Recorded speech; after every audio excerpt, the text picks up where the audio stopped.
Welcome to the March 21st, 2011 meeting of the Solid Waste Reduction and Management Task Force. Begin with public comment and the moving of the easel from one side to the other. Okay. As usual, I have something to say. Nice rainy day today, so I've been reviewing some of the stuff that we've gone over in the past, and I started looking at your charge again. And it says, as part of your charge, whatever you come up with has to be a commitment to maximize reduction, recycling, and diversion of waste from the waste stream. And at all these meetings, pay-as-you-throw seems to be the method that works best. And I probably said this before, but we in Northampton have the ideal experiment to prove that. Okay, the Locust Street site, we should know how many stickers are sold there every year. We should know how much in the way of recyclables are produced each year, how much trash is produced each year, and how many recyclables and trash is produced per family. And for some reason, that information doesn't come out in any of these meetings. All right, we talk in ambiguities and all that. So that's one of the big concerns here is, you know, if pay-as-you-throw is so effective, whatever plan you come up with, whether it's curbside or whatever, should equal or be better than what we have now. And without that information about what we have now, I don't know how that decision can be made. So that's one thing. The other one is somewhere in the Stantec report, I'll give you a copy of this, page 5.80. Okay, it says that whatever we come up with has to include municipal buildings, schools, parks, downtown, and things like that. So I'm wondering if that's not one of the hidden agendas that you have that we don't really know about. So that's one little tidbit from the thorn here. The other one is, I don't often agree with Jim Laurila, but I found this one, which is his decision plan that was presented at one of the early meetings. And the way I'm looking at things, you're right up here at the very top. You haven't made a decision yet. And on tonight's agenda, you're talking about something down here, stickers and bags. What's the connection? Why is that even being considered when you don't know what you're going to do yet?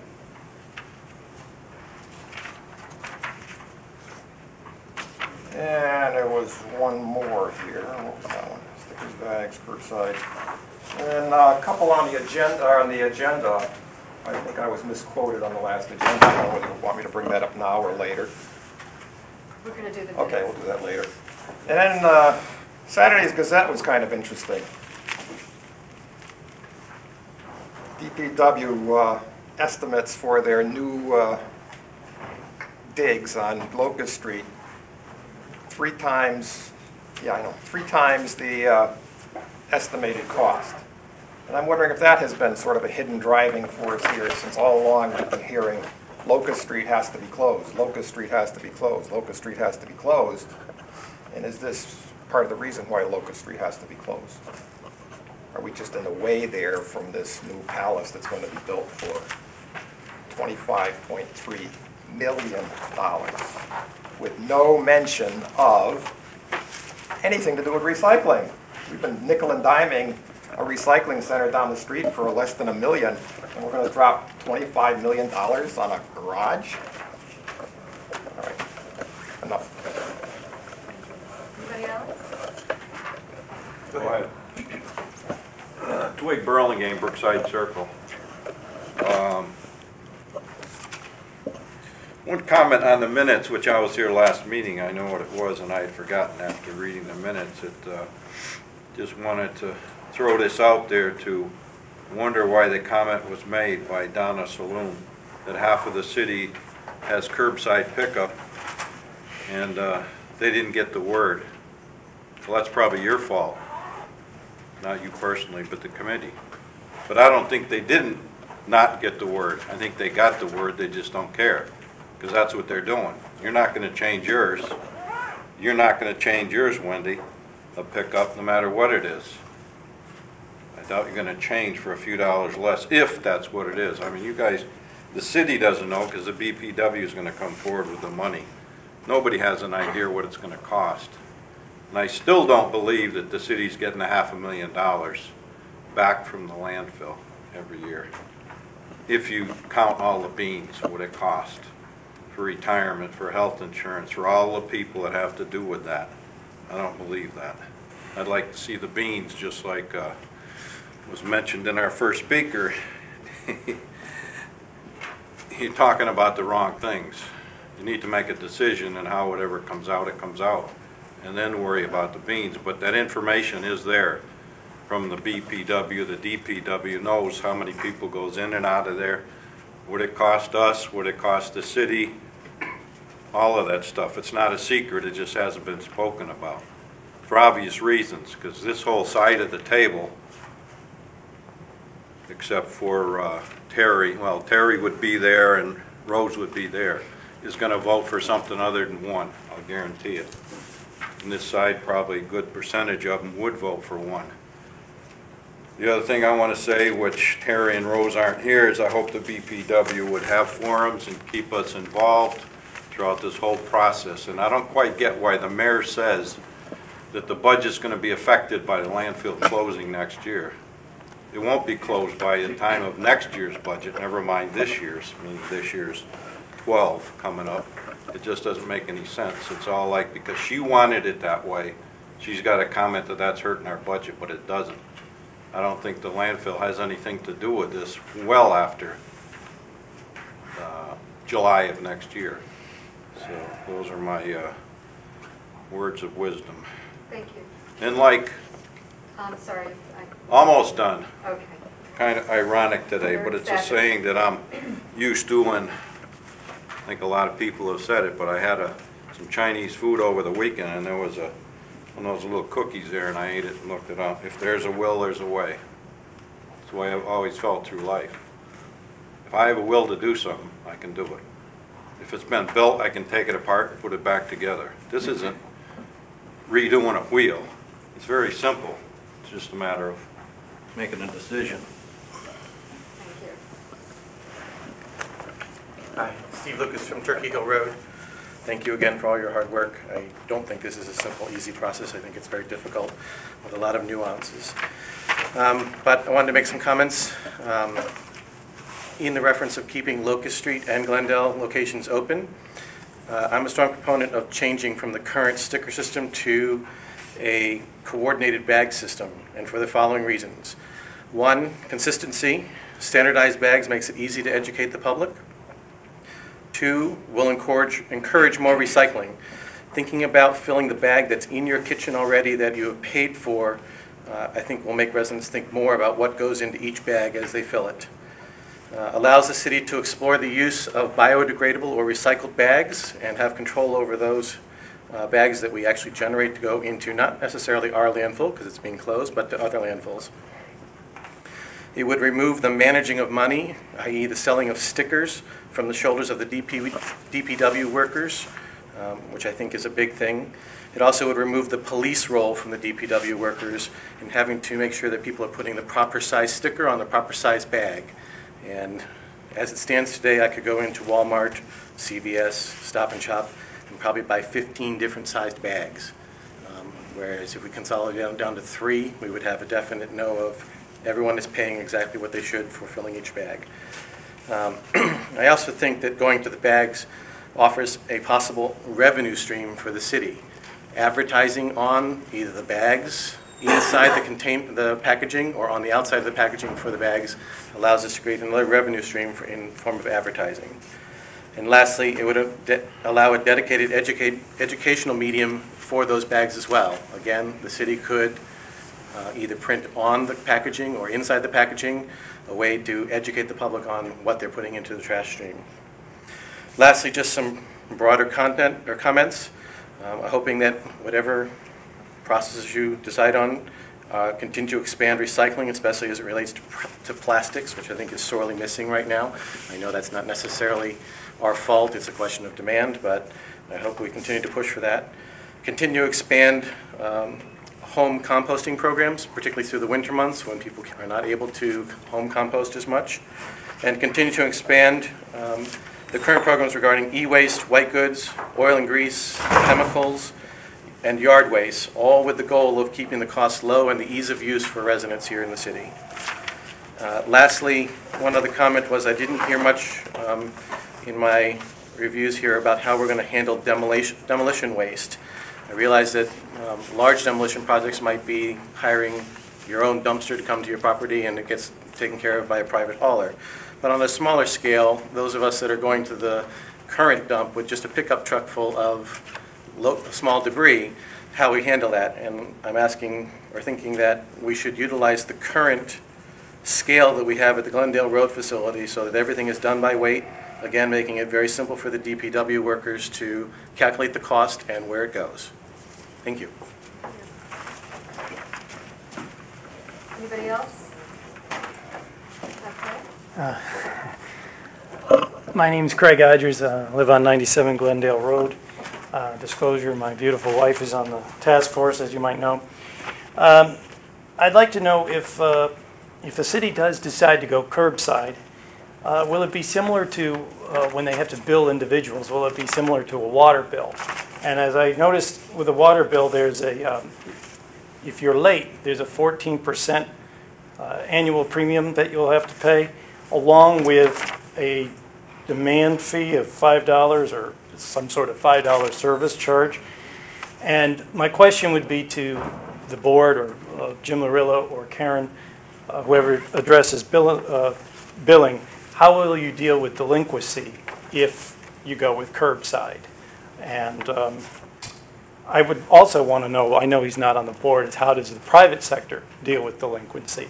I'm concerned if people are late or delinquent on a bill, particularly pertaining when it comes to the government running something, that that not only will there be one charge after another, but that there might even be a lien on someone's home.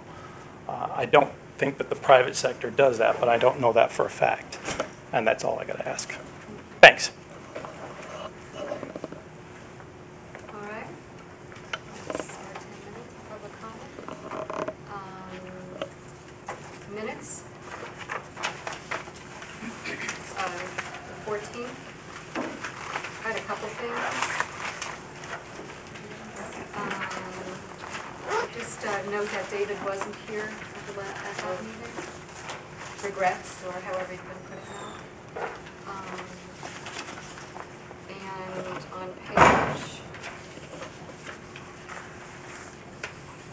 5, 1, 2, 3, fourth paragraph, when you refer to Donna Saline, you said S. Saline, LGBT. And then just my comments about condo association. I'm going to read this and I'll give it to you. I said that Hampshire Property Management Group, the company that manages her condo complex, told her the cost per unit per year for weekly trash and recycling pickup is $135. Just to correct. Any other corrections, comments before we get to you? Anybody else from the table? Terry wanted to correct page 2, fourth paragraph, to read T. Colleen said, while it was true, recycling generates some income and is not enough to cover the expense of handling the material, so overall recycling costs us money. So that's just a revision of the end of that sentence. I'm quoting on the first paragraph there is saying that the committee got it. And that just sounds so soprano. You know, I'm kind of a gentle guy. I wouldn't tell you got it. Actually, it's so what I actually said, and I saw the tape this afternoon, this nice rainy afternoon, is that I hope the committee got the message from the public. And I would like that to be there rather than it sounding like mafioso coming in here and telling you got it.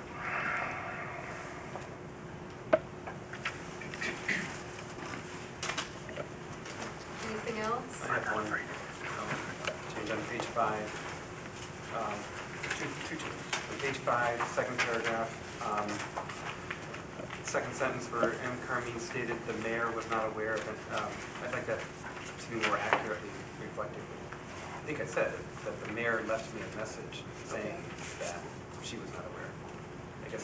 I don't know what the mayor's aware of or not, I just know Yeah. what she told me. Okay. And then on the last page, page 6, third paragraph, and Carmen said at the next meeting, the group should be prepared. I don't think I said reach consensus. I think I said make decisions.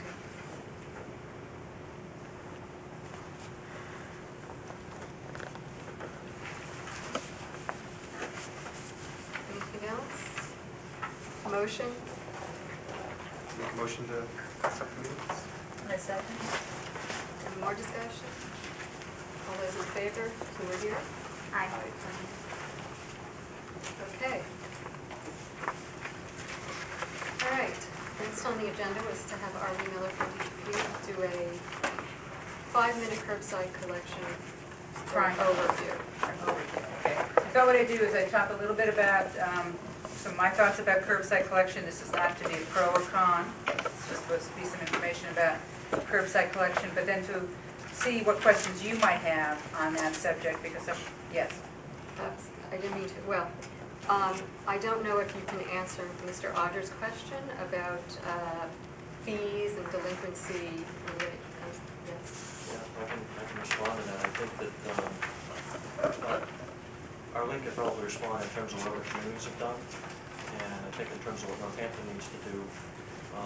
There's work that the Board of Public Works needs to do. My understanding is that the City Council needs to approve an ordinance change to implement a curbside collection program. So some of these things about delinquency and what needs to be done, I think are legal decisions that need to be made and approved by the City Council. So I think there's some legwork that needs to be done before the answer is specific for this city, but maybe Arlene can talk a little about it. I think you summarized it, from my understanding, pretty well about what a city does, or town. In that case, if they don't pay a fee, they would be fined. It's just like you said, and then I believe they usually use the lien because it's simple, and at one point in time, the city would get its money back.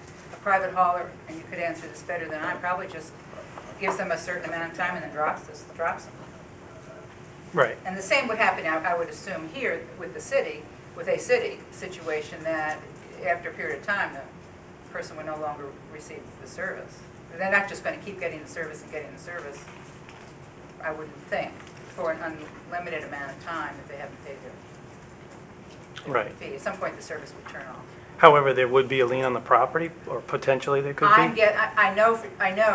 I don't know what Northampton's going to do, but I Right. do know in similar situations in other communities, that's a stick that communities can use and often do use because it's clean, it's within the law, and it gets the job done. Mhm. And the city and the town therefore would get their money back. Okay, So it's often used. I can't speak for what Northampton would do. all right. I just want to say something. Some of that with property taxes, I don't know about water and sewer. It's right in the statutes. It's actually required by statute, by state statute, in terms of property taxes. And I just don't know right now with water and sewer if that's statutory or, but I think it might be. And then I just don't know about Trash. fees. Well, a couple things. First is, can you explain what you mean by it's clean, to be able to put a lien on a house? What does that mean? It's within the law. It's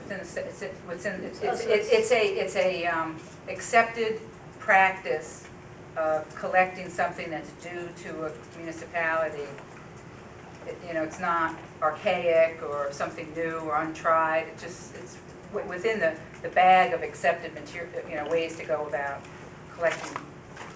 So then I guess the second then option would be, so if we had, and I'm just saying with curbside, if that was the case and someone, I think there's a motivation to pay your water bill because you want to be able to drink your water or wash your clothes, but then it goes back to Donna's concern, which is the health issue, if you don't pay your trash curbside, and then the city doesn't pick it up. I'd rather we didn't get into Yeah. a discussion about this now. Sorry. Just wanted to attempt to have possibly an answer to this Okay. question. Thank you. Because then we can discuss it after we see where we are at with this. Okay, thank you. So I don't know exactly what you want on this, Wendy. You did give me some ideas about discussion on curbside just because you felt it hadn't been discussed a tremendous amount around the table. But so I did a little bit of research and a little bit I'm just going to sort of talk about. In the state of Massachusetts, according to my count, about 73% of the communities have curbside trash and recycling collection. In Western Mass, about 25% of the communities have curbside collection and trash and recycling collection. It's pretty much a density issue. East of 495, it's pretty much curbside. West of 495, the numbers change, and I think it's, the smaller towns makes more sense to have drop-off. And when I say trash and recycling, typically we see, and certainly DEP recommends, that whatever form you use for trash, so if trash is curbside, that recycling would be with it. So that's what I'm saying. There are a few exceptions to that, but generally if it's a curbside trash, it's curbside recycling, drop-off trash, drop-off recycling. In terms of city-run service versus private hauler service, in Western Mass and in the Commonwealth, there's examples of both. In our area, certainly, there's Greenfield, Westfield, Chicopee, Holyoke, Springfield, that own their own equipment and run the service themselves. There's several, many communities like Long Meadow, East Long Meadow, Agawam, West Springfield, who go out, South Hadley, who go out to bid and hire a private hauler. When they go out to bid and hire a private hauler, they generally do a 3 to 5 year contract with that hauler. The trash is, for every community that I know that has curbside trash, except with the single exception of South Hadley, is a weekly collection. Recycling tends to be either every other week, where in a single stream situation like Springfield, it's every other week recycling with a large container. Many communities do paper and cardboard 1 week and bottle and cans the other week. Very few that I know of, in fact I don't think I know of any, that do both bottles and cans and paper every week and trash every week, just because if it's a financial thing, it's a little, because of the types of trucks people use, it's easy to rotate it. Let's see. So when they go out to bid, they obviously can add to that RFP whatever service they like, as been talked about around this table. They can have it be single stream or dual stream. They can have it be barrels or not barrels. They can have it be bags. They can have the recycling containers be small or large. They can add to it leaf collection, bulky waste collection, CRT collection. Every time you add to it, the cost increases. So that's part of that. Is it fee-based or taxes? It used to be many years ago that most communities were tax-based, and everything is segueing more toward fee-based. We talked about this before, and so I don't misquote myself. In Western Mass, let me get my numbers straight, only 12 of the communities are 100% tax-based in their service, and the rest are some form of fee-based, either pay-as-you-throw or a flat fee or transfer station sticker fee, something like that. So less and less, it's a pure tax-based system. There's no perfect model. The best model, every time I talk to kids at the MRF when I do tours, we talk about the difference between a landfill and incineration or waste to energy. We say, which is better? And they usually can say, well, there's both bad. Put it in the air, it's one thing. Put it in the ground, it's another thing. Best thing would be if we didn't have any trash. Well, guess what? We all have trash. So whether it's curbside or transfer station, there's negatives to either one. Thought I'd address a couple of the myths because you asked me to. The barrels are blown all over the place.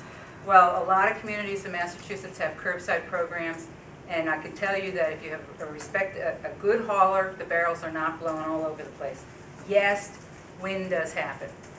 Yes, occasionally a barrel might fall over, but it is not the norm. It's not a problem, or people wouldn't be doing this kind of a thing. So that's a myth that I don't believe is accurate, in my opinion. Animals are destroying the trash. Certainly in some rural communities, if people know they have an animal issue, Shutesbury used to have blackbirds come down and getting their bags. So they figured that out, put the bags in a barrel.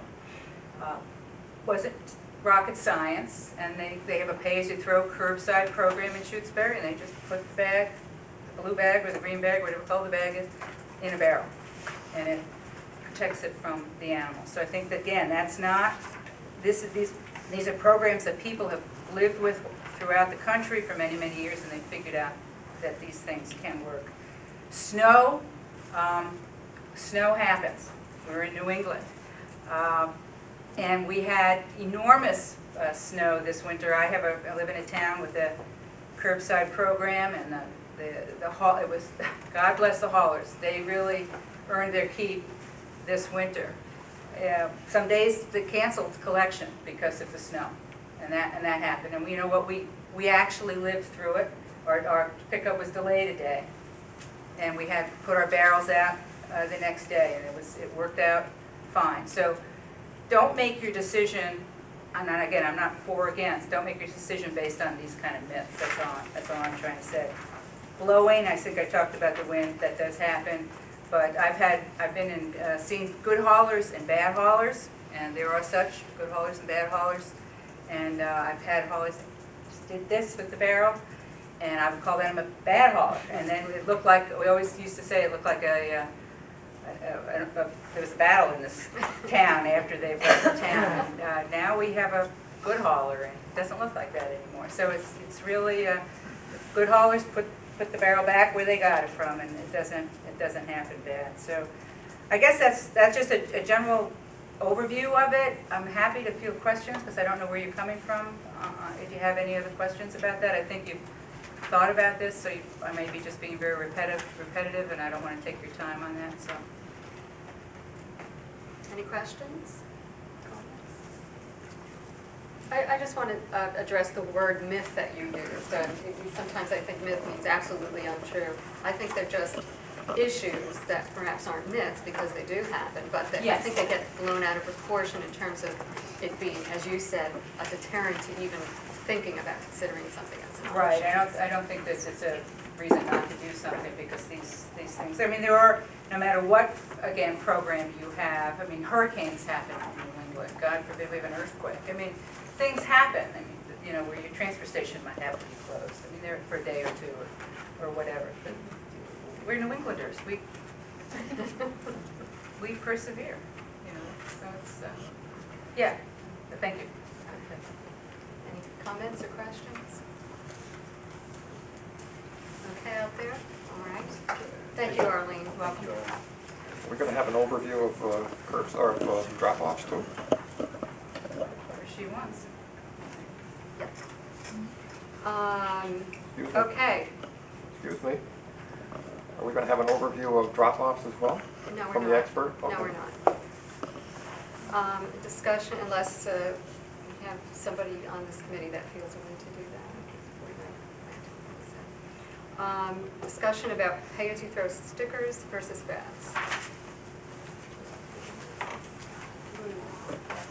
Can I just say, is it appropriate for us to talk about this yet before we would talk about what we are leaning towards? I mean, because pay-as-you-throw stickers or bags seems to be an indication of if we lean toward a certain type of collection for the city. I mean, if we decided that we thought curbside pickup if the consensus was curbside pickup, then pay-as-you-throw or stickers wouldn't even really be a necessity in some ways, or.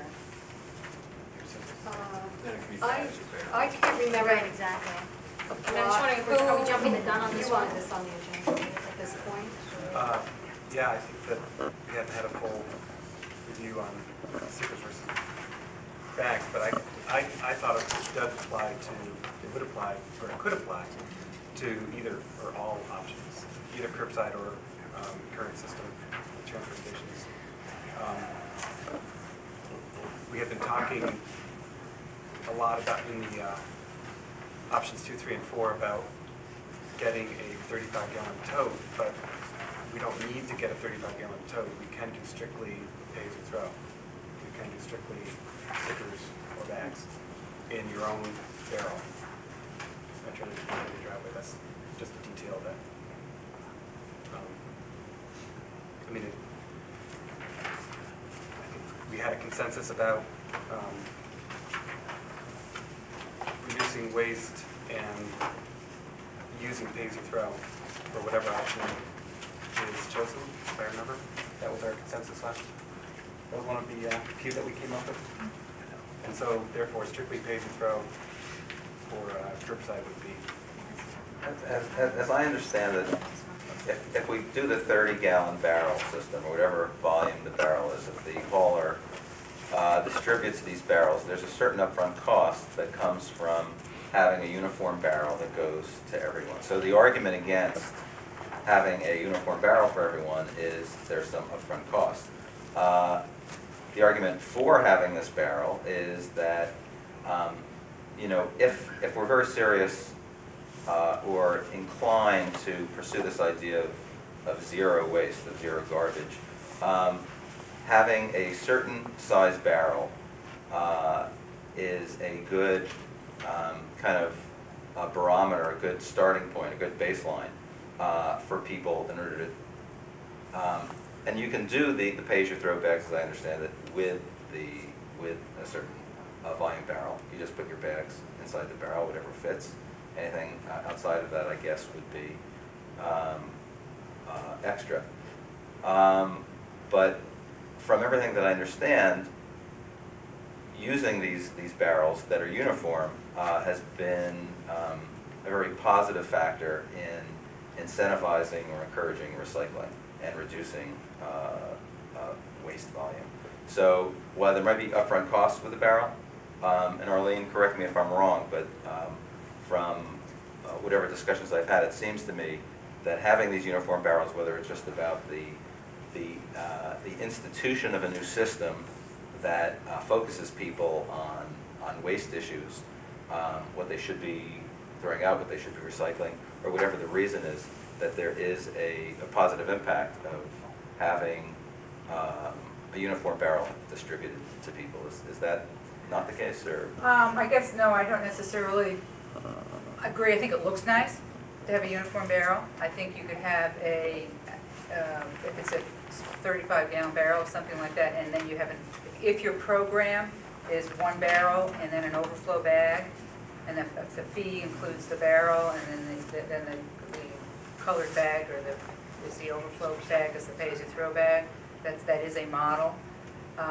If you had a 35-gallon barrel, I wouldn't necessarily think you'd then put pay-as-you-throw bags inside of that. That's sort of a redundancy in terms of cost. The other advantage of a uniform barrel is if you're going automated, and then you have the same barrel that goes automated. But just because to have a barrel, I don't think. I don't know about. I don't know the statistics on that. Can I just clarify? Middletown, Rhode Island, and Gardner, Mass. do have pay-as-you-throw bags in automated carts. Right, but they use 64-gallon carts, and that's why they have because that really isn't much of a pay-as-you-throw cart size. Right. So therefore, they use the pay-as-you-throw bags with cameras on the trucks inside of those. I think that's a difference. So in terms of controlling volume, if you really can have one or the other and accomplish the same goal. Well, getting back to what Mimi said originally, that I think that stickers or bags could be used for any of the options. Well, I'm just looking at our idea flow chart, and in the idea flow chart is that we would make a decision on, you know, whether curbside or transfer station. Based on that, then we would look into how we'd want that to be envisioned. So as you're saying, it does go with either one, so I think the better idea is to sort of say, what are we leaning towards, and then how do we envision that program developing? Yeah, I mean, that flow chart we talked about several meetings ago when Jim brought it up back in, I think, January, where it was pretty much set aside because we had talked so strongly about curbside pickup, including closing the transfer stations. And so it really, we had been focusing so much about options 2 and 3 at that time, involving closing the transfer stations. So it was part and parcel with option 2. So it was when you go back to try to fit. Remember when we had this conversation? I know we discussed about the flow chart. We weren't necessarily ready to make based on his timeline in the flow chart, we weren't necessarily comfortable with that. But I think the flow chart is a guideline. I think it's an actually very valuable way of saying our thinking. So, I mean, the first step is curbside, transfer station. So that's the first decision. From curbside to transfer station, then it is, okay, if you keep one transfer station open, close it, it just kind of says, here's the ways of thinking. So, Yeah. and then further down from that, once you've made your decision of what's the collection system, then how do you want to collect it? So I think the first thing we really have to come to a consensus on, or make an agreement, or however we want to phrase it, is how do we see collection in the city? And then from there, what would make up those pieces? You know, I mean, we can talk about it, it's just that I think it makes more sense to talk about it as once we've. Yeah. I don't have any strong need, I think everybody got this table 3-2. Does anybody else have a strong need to talk about stickers versus bag? I think we talked about later in the agenda. Yeah. Okay, Yeah, because it may become. yeah.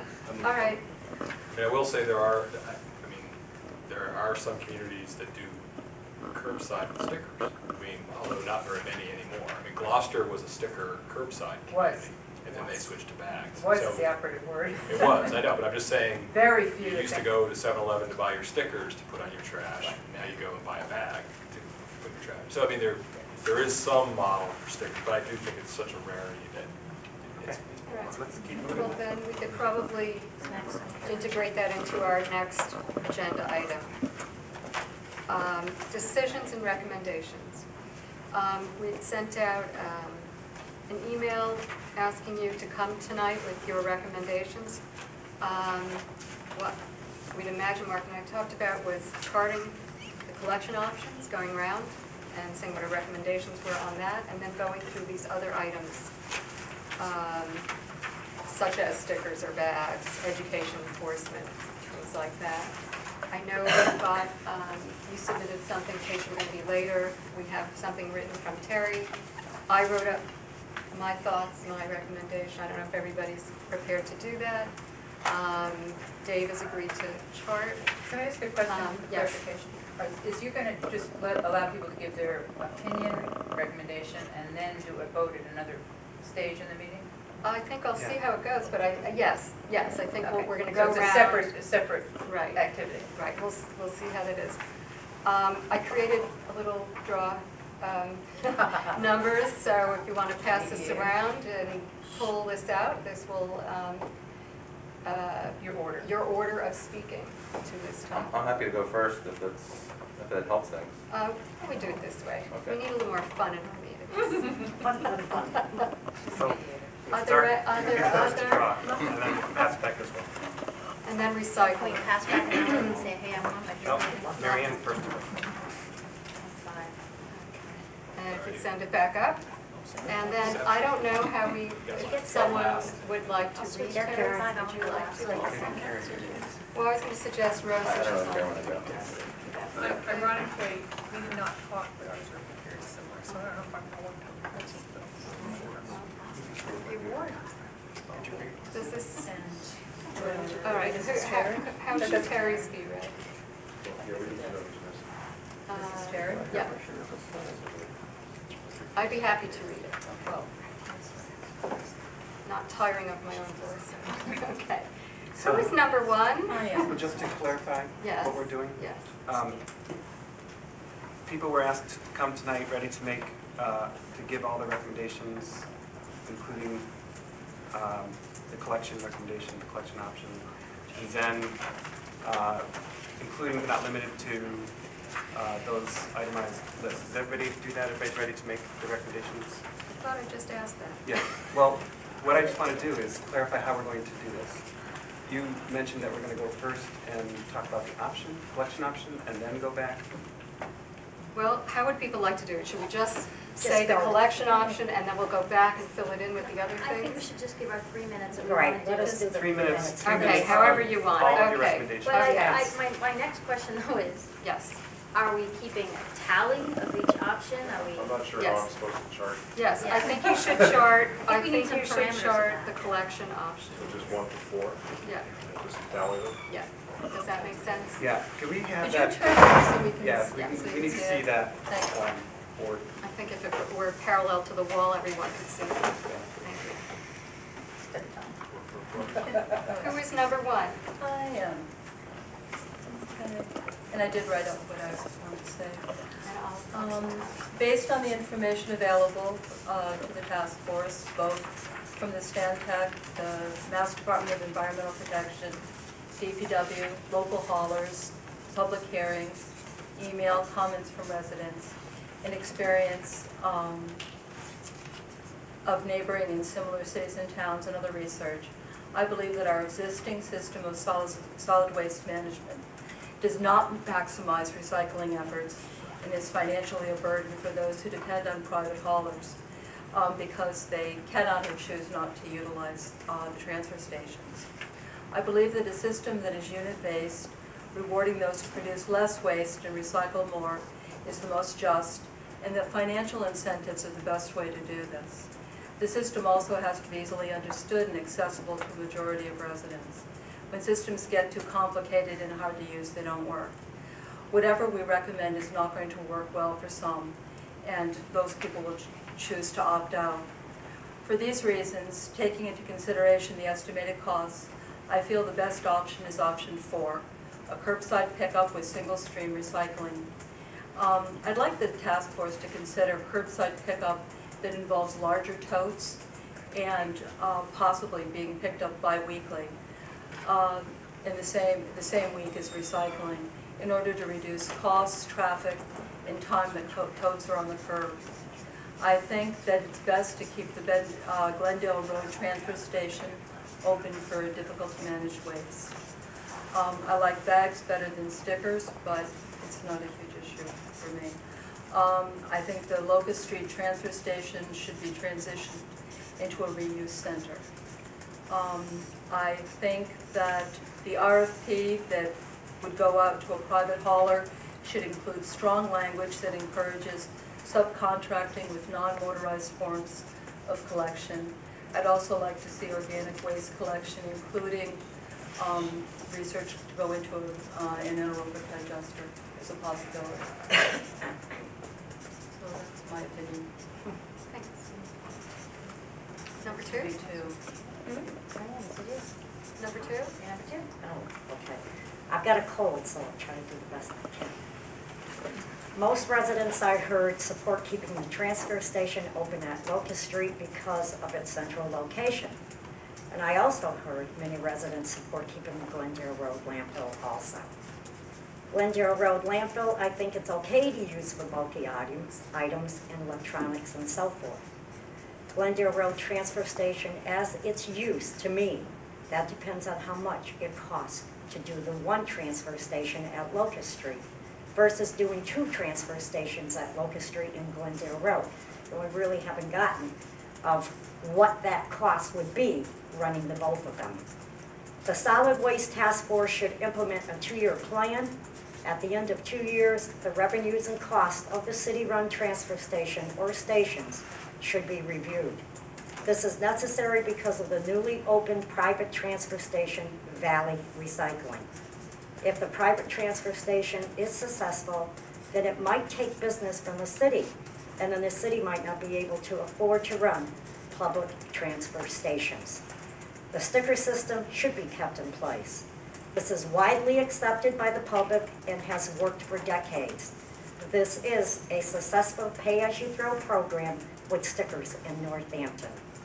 The City of Northampton should provide individual composting bins to residents at cost for those who want to compost food leftovers at home.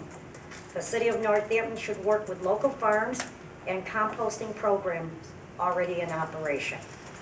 Karen Bakulian and David Starr served on a committee in the Pioneer Valley Planning Commission to look at regional composting programs.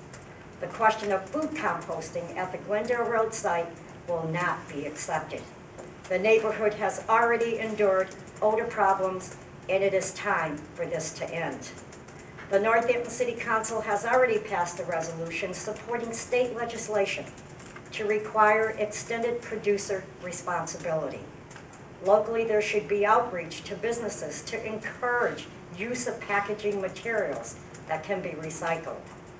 What specific programs can increase recycling?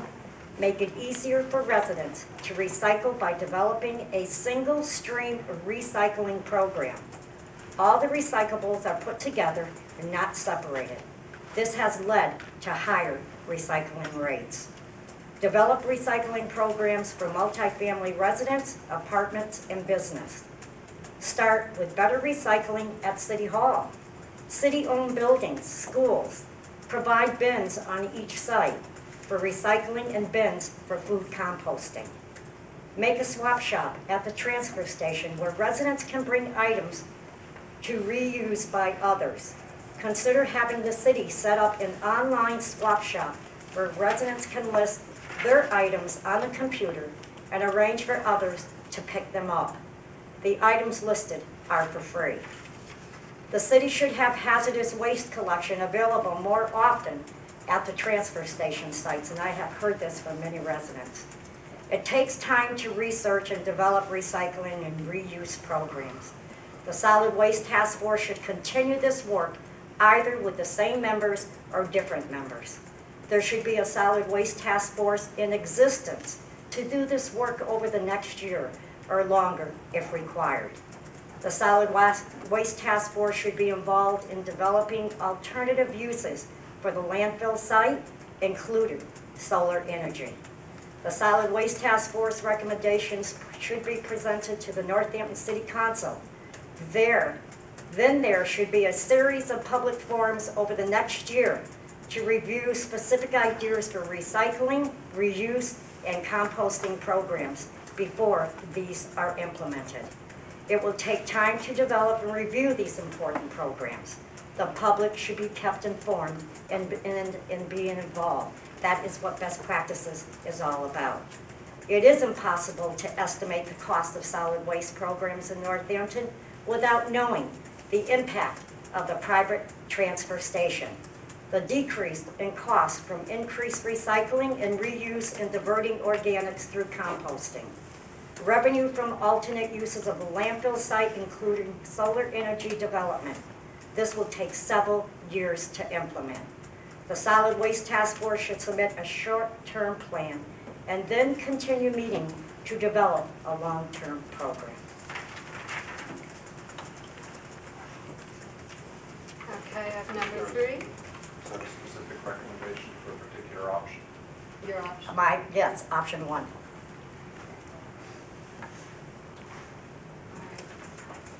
Although I would like to recommend option 4, citywide curbside collection, I cannot support this option at this time. There are many compelling arguments for citywide curbside collection, but there are 2 counter-arguments I believe override these: implementability and costs to residents.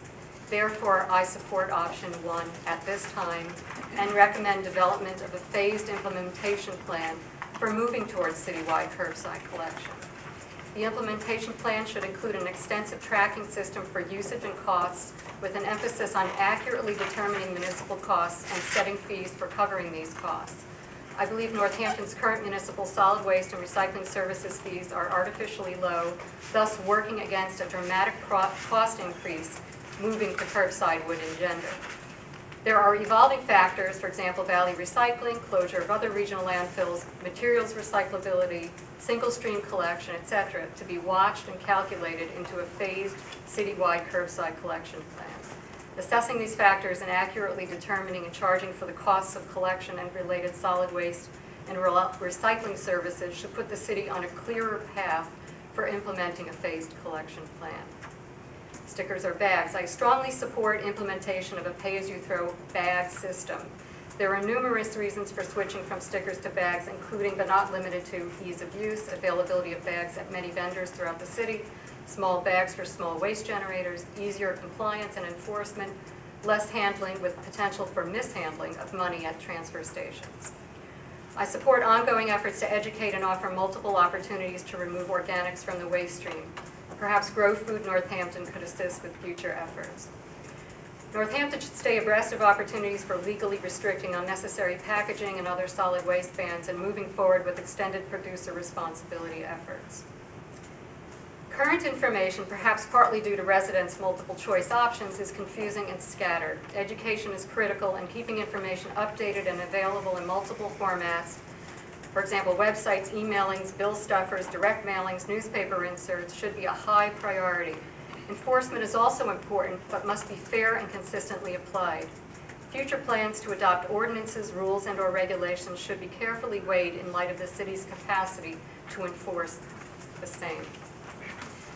There is a strong interest in the city for greater opportunities for the reuse of goods. An appropriate site should be identified that is accessible, good-sized, and monitorable as soon as possible. Identifying markets for currently non-recyclable items. This appears to be a high priority for Northampton, both by residents identifying unhappiness with their inability to, for instance, recycle clamshell plastics, and city government by assigning a full-time staff person to this effort. I support ongoing efforts. All of the items in the difficult to manage waste category should be identified and included in the multiple education efforts I've described above. As many opportunities as financially feasible should be taken to offer residents multiple, safe, and accessible options for disposal, with particular attention to medical waste and household hazardous waste. Efforts should be coordinated. The medical waste program offered last year, I believe by the police department, was poorly publicized and greatly underutilized. Other items. The policy restricting services to 1 to 4 residential unit buildings is an unwritten practice the city has relied on. This policy should be reviewed, and if determined appropriate, given the city's demographics, it should be adopted as a policy with an option for review and revision. The Pedal People Service is a unique and deeply appreciated program that is a gem in our civic crown. Every effort should be made to accommodate this service as we move forward in our solid waste and recycling program.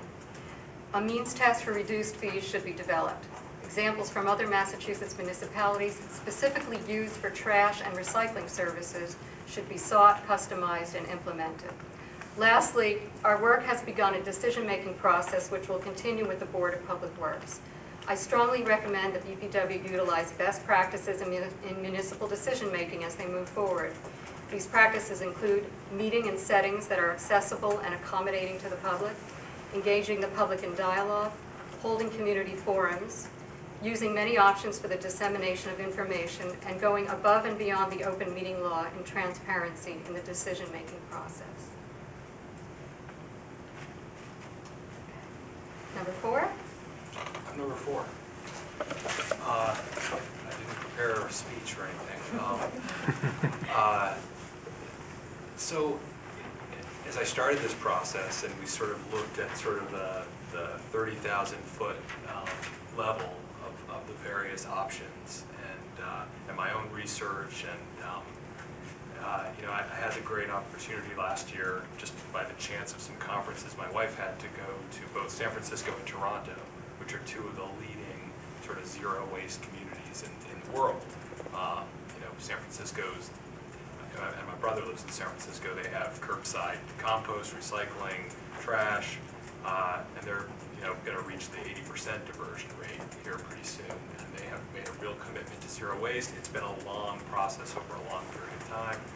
Toronto also very creative in that way as well.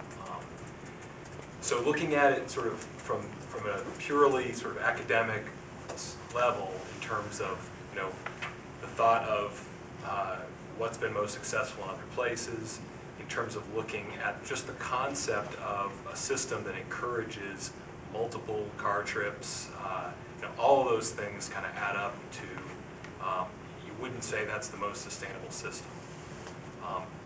But then going through the process, hearing from the haulers, and then most compellingly hearing from the public. I think that's been, you know, that's been really an eye-opener in terms of the forums we've had, the hundreds of emails I've received, the phone calls I've received, and really from a cross-section of the community, a real cross-section in my view of the community that's weighed in on this.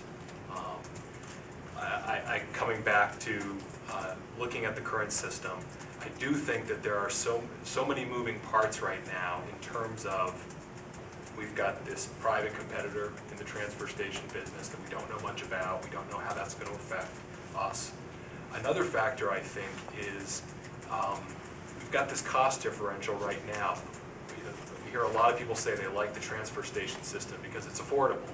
It's cheaper than the curbside, just going with a private curbside system. And I think, I don't know what the effect is going to be as that differential shifts. So as the cost of the transfer station goes up and gets closer to the cost of private curbside, we don't know how many people are going to say, you know what, for the extra whatever, 50, 70, whatever the differential becomes, I don't think I want to put my trash in the, in the trunk anymore, and I'm willing to pay the extra just to have it curbside. So there's that factor, and then there's also just we don't know what the costs are going to be in the post landfill environment in terms of where the trash is going to be going, what the tipping fees are going to be elsewhere. So I think there's something what Councilor Labarge said about taking kind of a very close, monitoring the system very carefully as we move forward over the next 18 to 24 months, having some markers in terms of, obviously the closure of the landfill will be a big one, and then going out beyond that is a big one in terms of really looking at the costs. I think again, we have time to look at that and to be able to study what are the real impacts, what are the costs of the city, because what we've seen in other communities that are struggling with transfer stations is that they begin to lose customers at the transfer station, either because of private transfer stations or because of more and more people moving to curbside, and then the transfer station issue, it just does not become viable for the city to operate. And so I think we have some time to be able to stay with the current system, but with a clear understanding that the BPW, perhaps some other body, or maybe it's Solid Waste Education Task Force, whatever it is, should be monitoring this and really putting out very detailed information to the public about how much our costs are, how those costs are rising, and also how many people we're losing, how many people are moving away, maybe moving into the curbside system. And again, I do think that in terms of recycling and in terms of pure unit-based pricing, I do think curbside is superior. But what I don't hear the support for it in the city at this point, because I can't say with surety what all the costs are going to be moving forward. And I think that's been one of the disadvantages of this discussion, is that we've tried to come up with the best numbers we can, but it's been difficult to really quantify it. And I also think there's been a lot of talk about the city's recycling rate, and I think the unfortunate thing about our current system is we really don't know what our recycling rate is. We don't know what our recycling. Nobody can say what our recycling rate is with any real accuracy. We know what the recycling rate is among our little customer base at the transfer station, but we don't know what our recycling rate is when there's a Duso truck or a Valley's truck that's driving from East Hampton to Northampton to Hadley and picking up recycling, and it's all sort of intermingled, and we have no way of really knowing what that is. So I think that's that's definitely a disadvantage of kind of the system that we have right now. And so I think we're going to have to, I think one of the other things we have to do is work with the haulers, and I don't know what the laws are regarding our ability to put restrictions or put in place our guidelines for what we want to see in terms of how recycling is handled in our city. But if there's a way to do that, including possibly providing incentives for offering organic collection, that may be something to explore. I think the pilot program of organics collection at the transfer station, by all accounts, has been really successful. I think we should try to expand that, and I think we should try to encourage more people to use that. And maybe we need to think about, if we're getting out of the trash business, maybe there's a way we can transition into the compost business, and maybe there's a way that we can figure out a way to become a facility that can help handle that, whether it's the digester or whatever method. So I think today, right now, in terms of where we are, I think option one is the course I would lean towards, with an understanding that I think we need to monitor it, we need to make sure that it's viable, we need to make sure that the private competition factor is not there, and that we can actually tell the public how much we're spending to run the service, so that they can understand all the costs that are going into it and what their fees are based on. I'm happy to talk about the sticker bag thing now or wait till later. I do actually believe that the bag system is the superior system over the two systems. I do believe that for all the reasons, if we're really talking about being very, cost conscious and watching every dollar, I think the concept of having stickers sold and it's very difficult to monitor I was there a couple of weeks ago, I had some extra stuff and I had literally a 30-gallon hefty bag, and I had sort of an argument with someone about why I had a full sticker, and I really didn't need to have a full sticker. I could use a half sticker if I wanted. And I was like, it says 30 gallons, and so that worries me. That kind of interaction worries me about the system-wide implications. Plus, we're hiring 2 or 3 people presumably to stand there to sell stickers and to try to police who's using the right sticker, who's not using the right sticker, and I think the bag system would eliminate a lot of that. People can still use their own bags and put them in a larger bag. If we've seen the South Hadley video, we see how they recommend the program be used. And I know that communities that have moved from the sticker to the bag system have seen incredible results in terms of the amount of trash and revenue in terms of what was coming into the system before. So I do think that has to be seriously looked at. And again, other communities do it. I've visited several of them, and it hasn't been an issue. In terms of other programs, I think the new regulations that have been implemented by the Board of Health are fairly new as of January.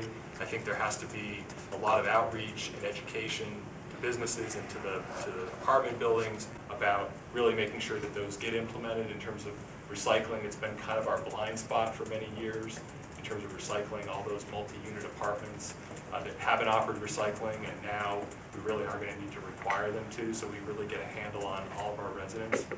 And then finally, the stuff that people have been talking about product stewardship. I've been involved. Last year, the City Council put forward a resolution supporting EPR, Extended Producer Responsibility. I've since been on a task force, a statewide task force that's actually formed our own Product Stewardship Council in Massachusetts, and we're trying to really lobby for legislation to put frameworks in place, like several other states, that gives our DEP the ability on a statewide level to be able to start to require manufacturers of certain products to also provide a way for people to recycle those products and for them to bear the burden of it. So that's just a few of the things I wanted to get out tonight, and I'm happy we can talk more about them. I know I've gone way over my 2 minutes. Yeah. Number 5? I'm number 5. All right, well, after careful consideration, I have some notes, I don't have a full speech, but I'll do what I have. After careful consideration in numerous meetings, including input from the DPW staff and Northampton residents, as well as the private waste haulers, I've come to the conclusion that the best course for Northampton's solid waste management future is to define 2 sets of goals. The first goal should be the short-term transition from having our regional landfill that's located in our city to the closing of that landfill. This will be a transition for both the residents and the city, and to ease the transition, I believe that the transfer stations at both Locust Street and Glendale Road should remain open for residents to dispose of their solid waste and recyclables. I believe that moving to curbside at this time would be too much change for both the city government and the citizenry. Much like other people have already expressed here, I think there's a lot of issues that we just don't know. We don't have parameters to imagine how it'll be, and I think it's a lot to ask to such huge changes. I know that the myths out there, but I still am struck by that idea that there's a street in Northampton that's so narrow, it's a dead-end street, that mail trucks won't even go down there. And so I think to myself, well, what would happen to those households if it's deemed a road that they can't go down? Would they have a dedicated dumpster somewhere? There's a lot of questions that just seem open to me that I'm not sure about. I do second what my husband had said about delinquent payments. There was a home that was just torn down over in where the mayor lives. I can't remember, but the person owns back taxes, and the city demolished the home and has a lien on the property if it sells, so they can get their money back. And you hear I don't know why he had back taxes, or I don't know all the different reasons. I just know that you don't want to. I just think I have a hard time imagining people owing the government money because they didn't pay for their trash bill for whatever reason. It could be and then there'll be claims committees, Row, and you don't want to be sitting on those claims committees for people who say oh, I was for whatever reason, they didn't pay their trash bill. I mean, you have to go in there for all sorts of reasons. And just like, will it be the DPW who does the claims, and will it be another level of government and bureaucracy for people to get through if they have a question? So it just, those are issues there.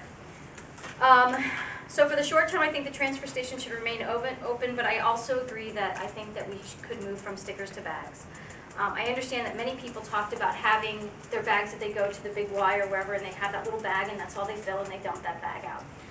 The thing is, those bags are recyclable, so they can actually be reused, they can be taken back to the store, and they can be turned into products. So it's not that you would just be throwing those into a landfill or a garbage bin. Those are recyclable products, so they can be reused. I also strongly encourage people to get reusable bags when you shop.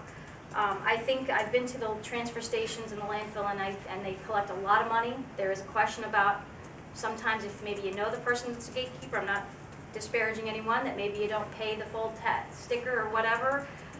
There is a question, I know I've heard many times about the gatekeepers, about how much money they're handling, if it doesn't get picked up in time, I mean, especially when the stickers went up. So those are big issues that I don't think we should, you know, it's even, I think, a safety concern when these people are holding large amounts of money, you know, for their own safety if someone, God forbid, would do something. So I just like the idea that you would go somewhere separate. It could also lend itself to doing things, as the gentleman said, about putting advertising on the bags. I mean, that's huge.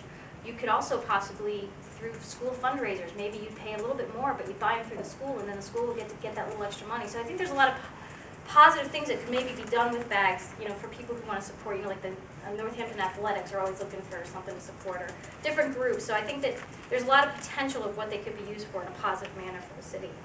I know that would be a change, but it would be one change instead of a huge change. Then I believe that the long-term goal should be to follow what the market decides. So if Valley Recycling maintains its low prices that they currently have, and it results in more Northampton residents using this option, rather than the city transfer station, the city could consider curbside or dedicated dumpsters in each community. I would suggest, as we've said, looking into what we could do for curbside, but even maybe doing a pilot program within the city. You know, pick an area and maybe just, if we have the pilot program for composting, maybe a pilot curbside program we could get with the hauler, and just, you know, work out the kinks, and maybe then we'd be able to use that as information to come back to people and say, this is what we found with the curbside program. I also think keeping the transfer stations would help support the pedal people. Then they would also have time to prepare maybe a different business model or business plan for an ultimate change to not having that, or maybe they would make, you know, connections with different haulers so that they could actually have dedicated dumpsters, and maybe even service more areas in the city if they could get a dedicated dumpster. So I think that, you know, we all value the pedal people and what they do, and I think that anything that can help support them. So that's on collection. Now, for education, I would like to say that we need to focus on what's happening in the schools. I know I'm going beyond my 3 minutes, sorry. So children need to be, we start young with people learning. I'll go fast. So there's no citywide recycling program focusing at each school. Each school does something individual. There's not like a program that each school follows. So it leaves it up to the individual schools or parents. For example, Ryan Road is trying to raise money to get a dishwasher so they don't have to throw styrofoam trays away. The high school, according to my daughter who went there last year, does not have a specific recycling program for plastics, aluminum, and glass. So she would eat a yogurt at lunch, and unless she wanted to throw it back in her backpack, you know, dirty container, she'd have to throw it in the garbage. I'm not sure if the high schools change that now, but they don't have a dedicated program. They haven't changed it. Okay, thank you. Most people want to recycle more, but they need the tools to know how. I think there should be community forums on recycling ideas. Ward association meetings could include, you know, inviting Karen to ward association meetings to talk about things that can be recycled. Taking out surveys to find out what people are recycling and maybe what they're not. You know, just tools that we can understand what people are actually doing.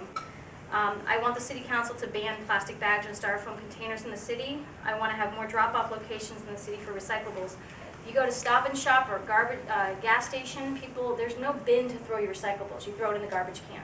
And I know we have mandatory recycling laws. I'd like to see maybe a recycling officer who'd oversee the business recycling, you know, sort of like a parking meter attendant who would actually go around and maybe advise and then maybe write tickets for fines. They could also maybe be like the DARE officer that goes into the schools to talk to kids about things. I think we also need to prioritize a reuse center, even if it is only available monthly. I think it should be located near the center of town. I was thinking perhaps there could be a partnership with the K-Lane dealership that currently is hosting the Survival Center as it's being rebuilt. I don't know if it'd be a possibility if they'd be willing, but it's a nice central location. they got a nice parking lot, so that's just an option. Finally, I know that the organics composting is very important for the city. But I would also just like to say that many people spoke passionately about social justice of where our trash would go, social justice of poor communities. The community surrounding the landfill has hosted that landfill for over 40 years. There are people who bought their home before a landfill even existed, raised their children there. I think for social justice for that community, they should not be asked to host one more thing that will add odors to their neighborhood.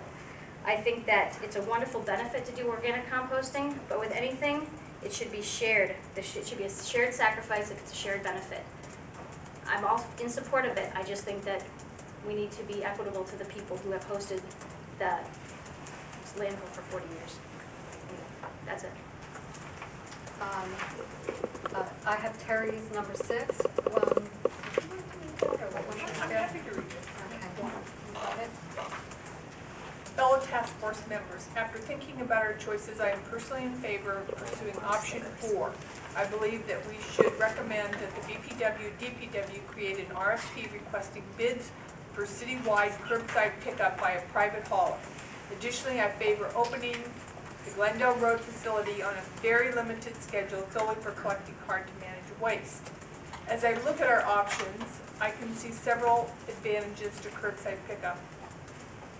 Simultaneously, I am concerned about the financial weaknesses of option 1, the transfer station option. First, let's look at the advantages of curbside pickup. Convenience. Is curbside pickup convenient? Currently, almost 4,000 households in Northampton are willing to pay approximately $400 per year to have their trash and recycling picked up by a private hauler. I don't think we could ask for a stronger endorsement. A few people have come forward explaining why, for them, curbside pickup may be problematic. But for most people, it doesn't get any easier than taking the trash to the end of the driveway. Recycling and waste diversion.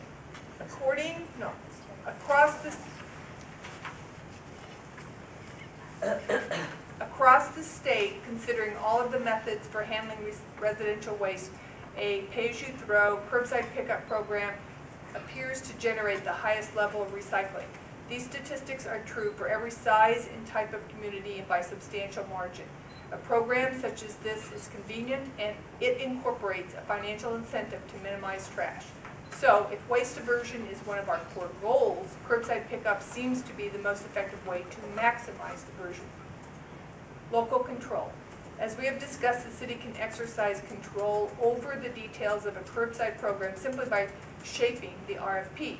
If we want an inexpensive option for seniors, occasional pickup of yard waste, or if we want a particular recycling option, we can simply reflect that in the request for bids. When the contract is rebid every few years, we could continue to tweak the program as necessary. Cost per household. In Massachusetts, there are roughly 60 communities the size of Northampton. At last count, all but 8 of them had curbside pickup. So the DEP has a pretty good handle on what we can expect if Northampton decides to initiate a similar program. Compared with the cost of using a private hauler, citywide pickup should dramatically reduce the cost per household. We are told to expect savings of approximately 50%. This would bring the annual cost per household into the range of $200. Simultaneously, we know that the cost of the drop-off option will rise.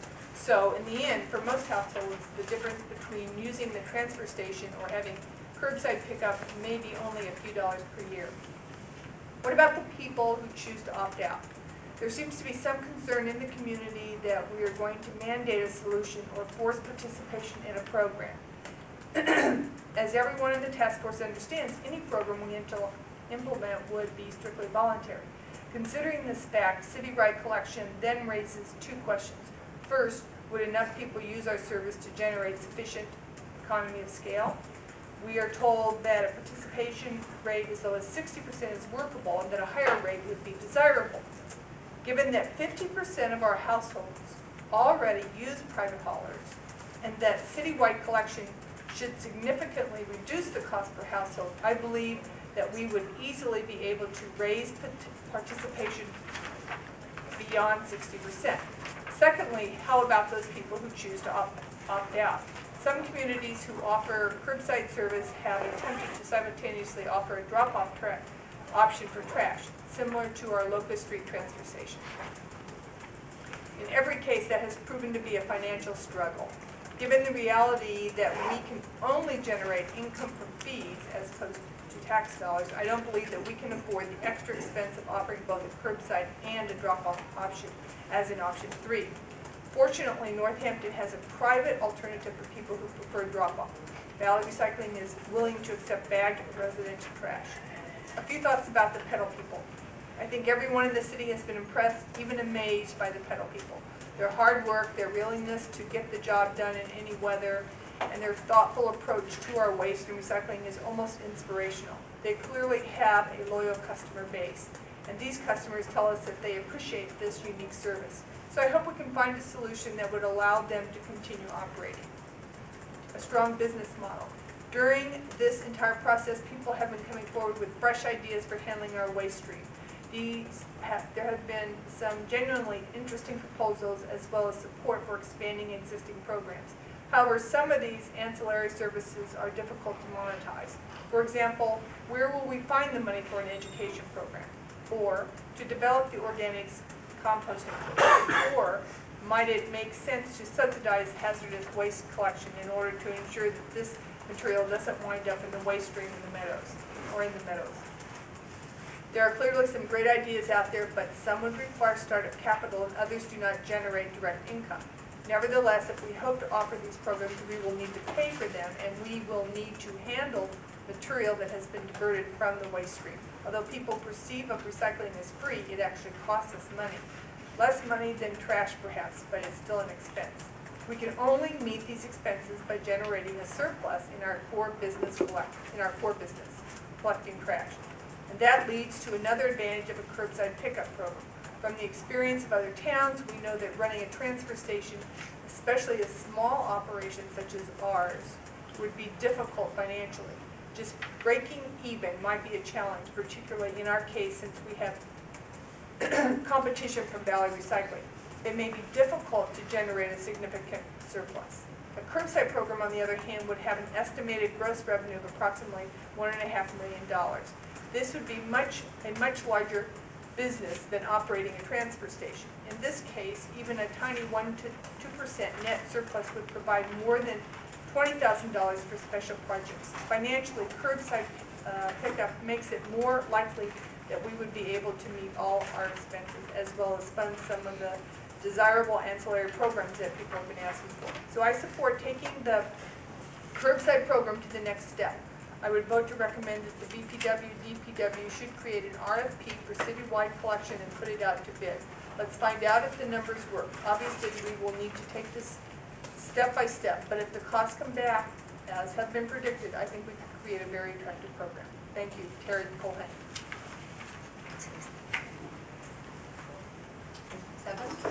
That's me. It seems to me that what's clear is that the cost of waste disposal is going to go up, whether we're talking about drop-off.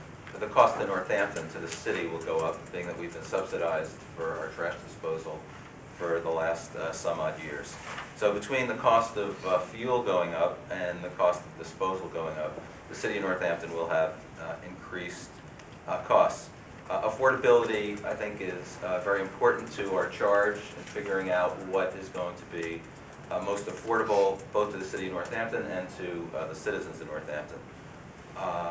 From all the discussion that we have, it seems as though if we have critical mass and we act as a community, our costs will be minimized and we can abate some of the costs. Less garbage equals less cost.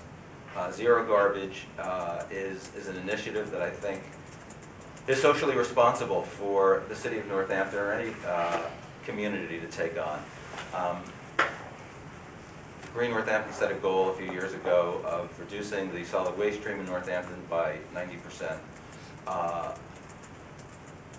Perhaps that's aggressive, but and I often point to the example that of Jackson Street School, where we implemented a zero waste program a few years ago by teaching the kids about recycling and composting their food waste, and within 4 weeks we had reduced the waste stream in the cafeteria by 87%.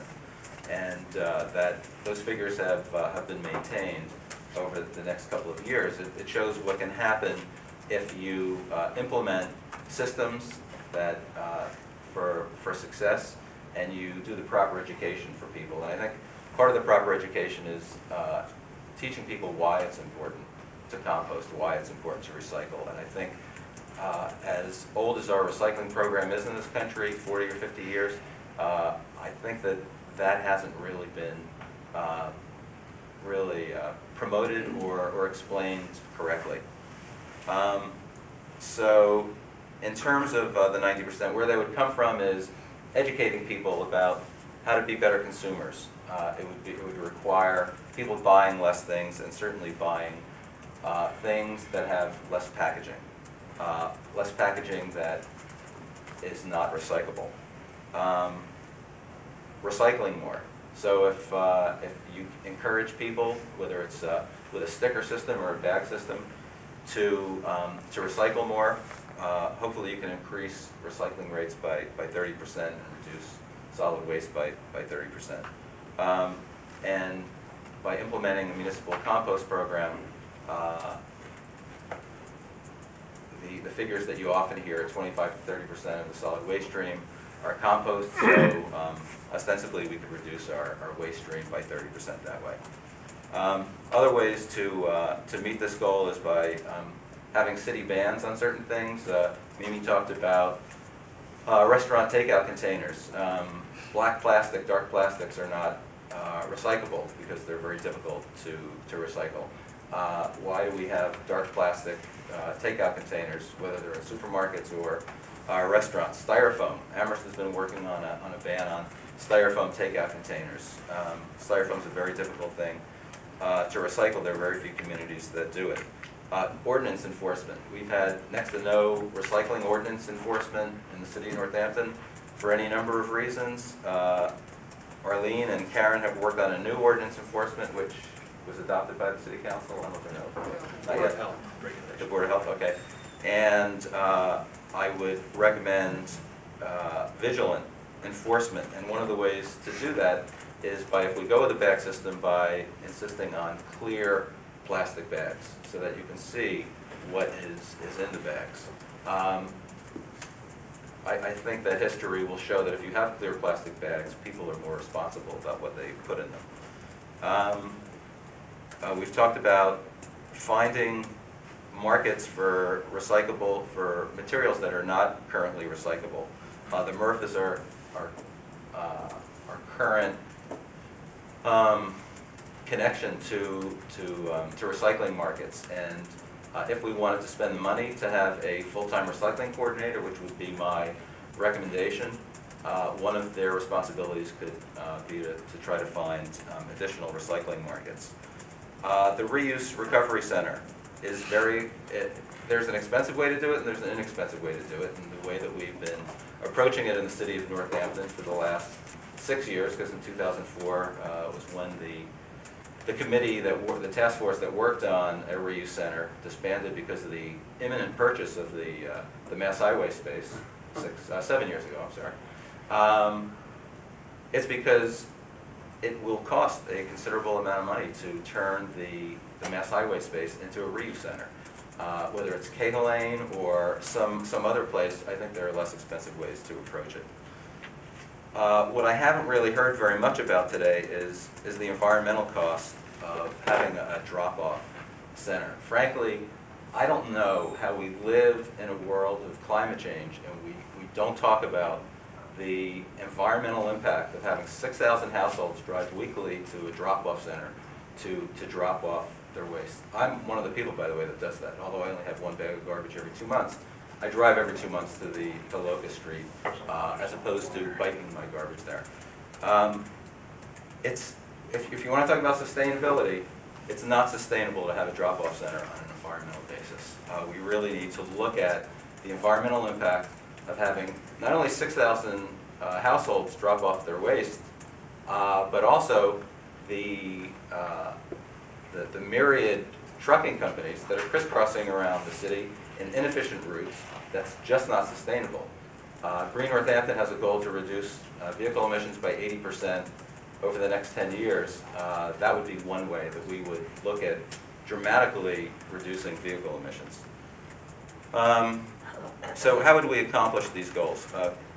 I would recommend curbside pickup, obviously, maintaining dual stream as opposed to, we've had so much discussion about single stream versus dual stream recycling, and to be honest, you know, 6 of one, half dozen of the other, but I think dual stream in terms of really getting to 90% reduction in our waste stream, dual stream is the way to get there. Single stream, there's a certain inefficiency in the waste because of the contamination. I would also endorse maintaining a limited opening of Locust Street and Glendale Road. Limited because of the cost involved, and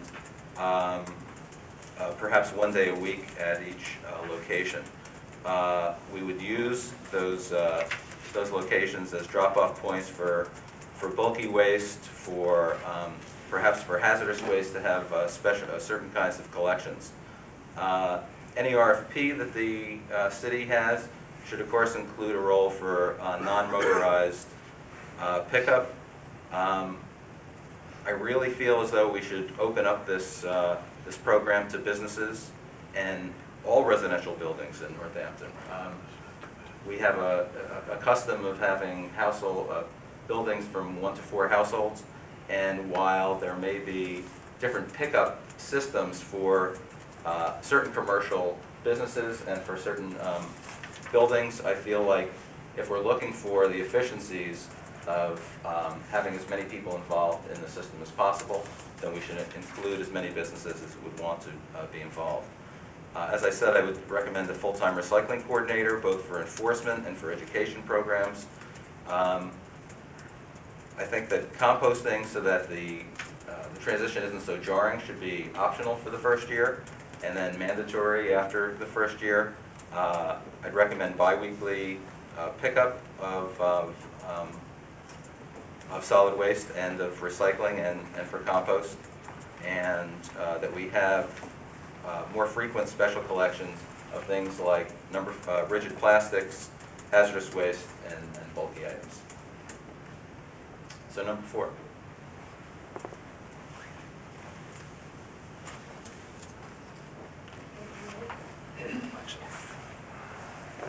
Feedback from the public is critical, encompassing ideas from those who take the time to come to public hearings because they care about our community and how it handles waste.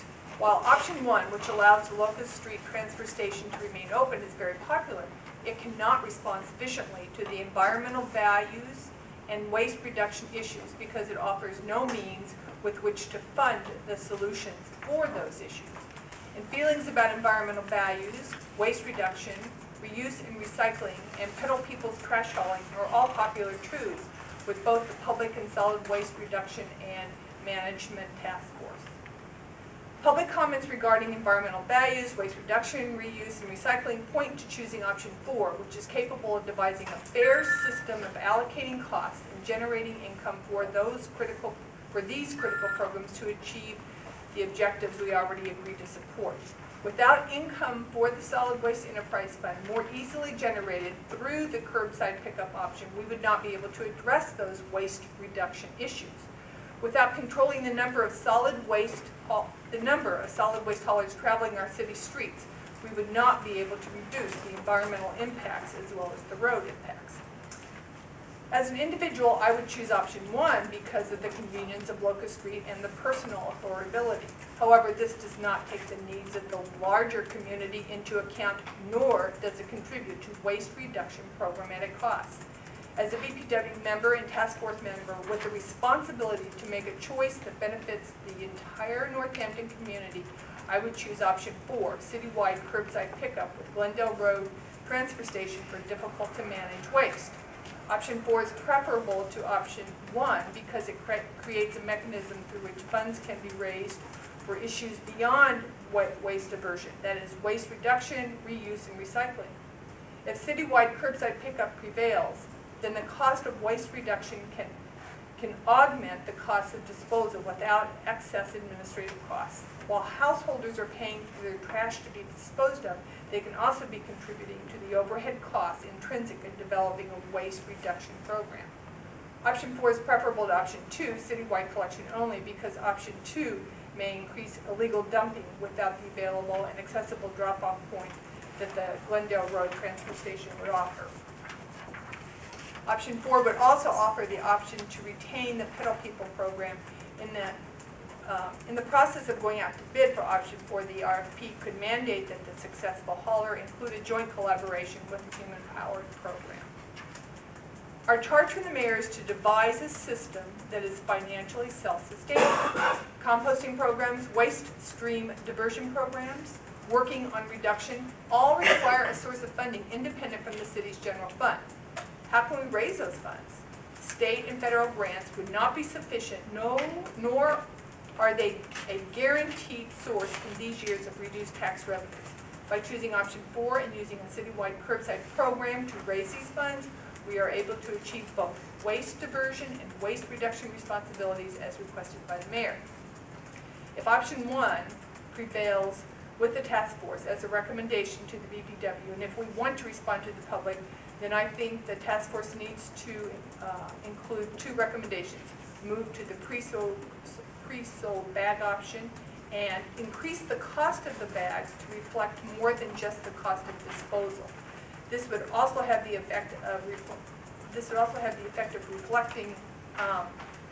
volume-based costing, especially if the vehicle sticker costs as recommended by the DPW staff remain level. This would be the only way to guarantee that we have the ability to fund a reuse facility and other waste reduction programs. The City Council is unlikely to fund these waste reduction options, and there is no money in the Department of Public Works budget for these important mandates. If option 1 were chosen, only 50% of the households in Northampton would be contributing to the waste reduction program.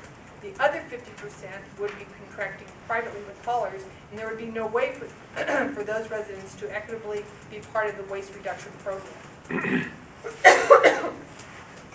Essentially, by choosing option 1, those residents who want to continue using Locust Street transfer station would be carrying the whole burden of waste reduction among themselves. And if they opt out of using the transfer stations because they feel those costs are too great, then they are tacitly and unhappily rejecting any waste reduction and reuse programs because there will be no funding source for them.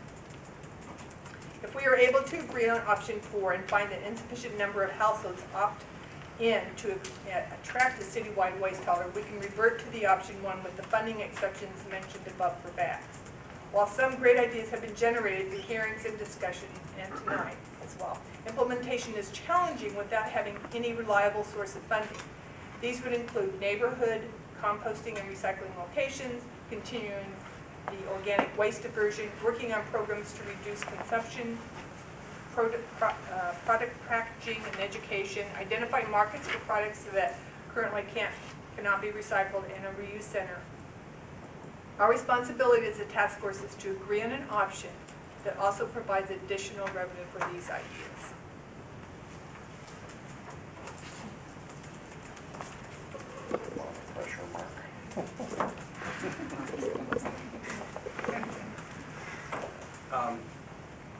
Before I begin, I just want to say, when I started back here, back in November, I felt like I was such a babe in the woods, and I didn't know what the jargon was. I didn't know what MSW stood for. I thought it stood for Masters of Social Work.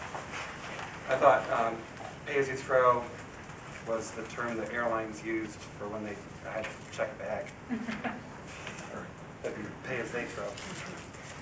But this has been an incredible journey for me. I came into it pretty clear that I think I announced at the first meeting, I am a drop-off kind of guy. I like doing my own recycling. I like dropping off. I like going to the transfer stations. I said at the first meeting that I enjoy the community that I find at the transfer stations. It is a communal atmosphere there. I like buying my Girl Scout cookies there. because my nieces all live out of state.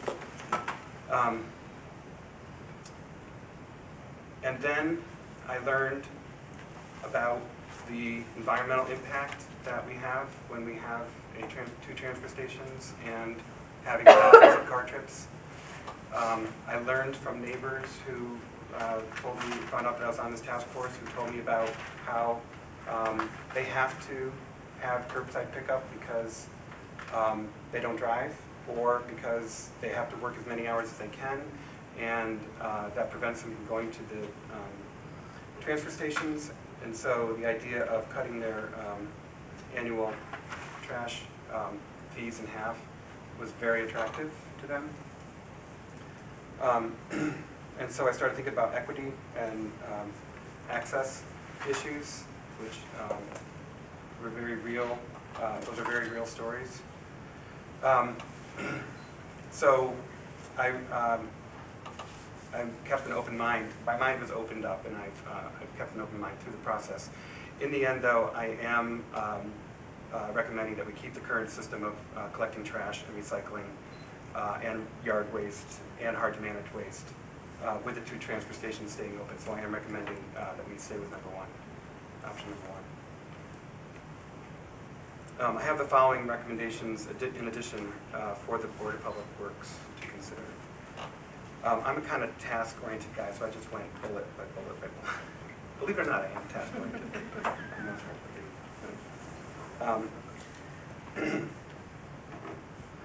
Keep the current system of collecting trash, recycling, and yard waste and hard-to-manage waste for the two transfer stations. Keep the current hours of operations for both transfer stations to allow for maximum convenience for disposing of trash and recycling and help to prevent illegal dumping. Replace the pay-as-you-throw sticker program with a pay-as-you-throw bag program with 3 sizes of biodegradable bags made from mostly recycled plastic. I like the idea of clear plastic, too. Begin year-round kitchen scrap composting collection at both transfer stations.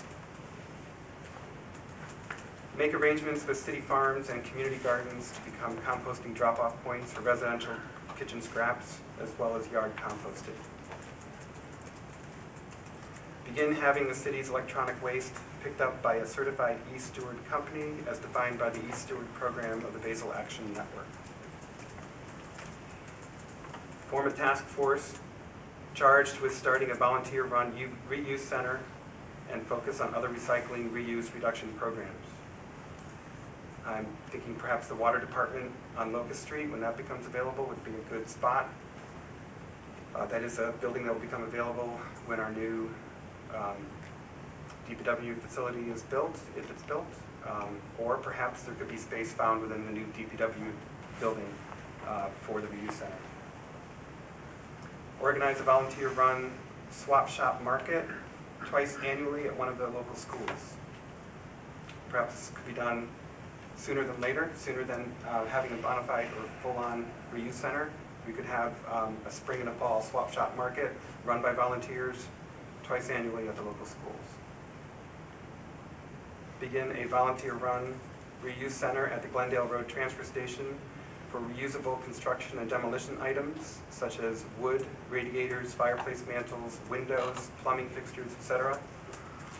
When I read that article about the house in Laurel Park getting demolished and costing $15,000 to take it away, I couldn't help but think about all those windows, perhaps ductwork, perhaps furnaces, perhaps a hot water heater that could all perhaps be reused and repurposed. If we had such a center, the shed at the Glendale Road Transfer Station doesn't seem to be utilized, in my opinion, observing from a lay perspective, doesn't seem to be utilized fully, especially once the landfill closes. Form a task force charged with focusing on alternative uses for the landfill site that include energy production used to generate/save revenue to fund solid waste and recycling programs. Develop a pamphlet on, quote, how and what to recycle and compost, to be included with the mailing of quarterly property tax bills and distributed widely throughout the city, including in the box along with the official Northampton trash bags. Write an ordinance for city council and/or BPH approval, Board of Public Health approval, to ban non-recyclable and non-reusable containers from the city and from being, to ban non-recyclable and non-reusable containers and from being used in city restaurants and stores, i.e. styrofoam or dark plastic takeout containers. Write a resolution encouraging local shops and markets to place signs in their parking lots and or front doors reminding customers to bring their reusable bags into the store with them. Site dumpsters around the city for use by non-motorized trash haulers, tell people. Develop criteria to ensure that the city's solid waste is taken to landfills that meet a high level of environmentally sensitive standards. And then tonight I want to echo, I think the program that's run at Jackson Street School is a model program, and I'd like to see that instituted at all schools on an ongoing basis with a goal of 90% waste reduction. All schools should have this all year, every year. And those are my recommendations.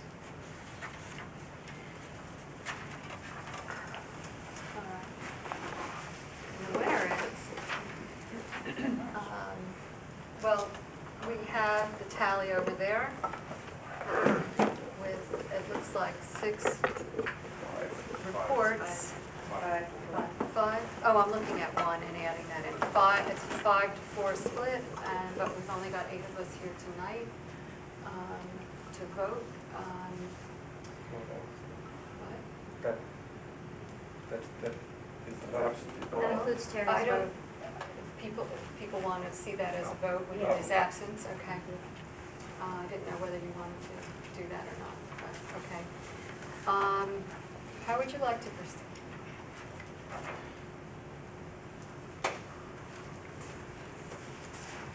Should we take a vote? How would we like to proceed tonight or Yes. next week? How would you like to proceed right now?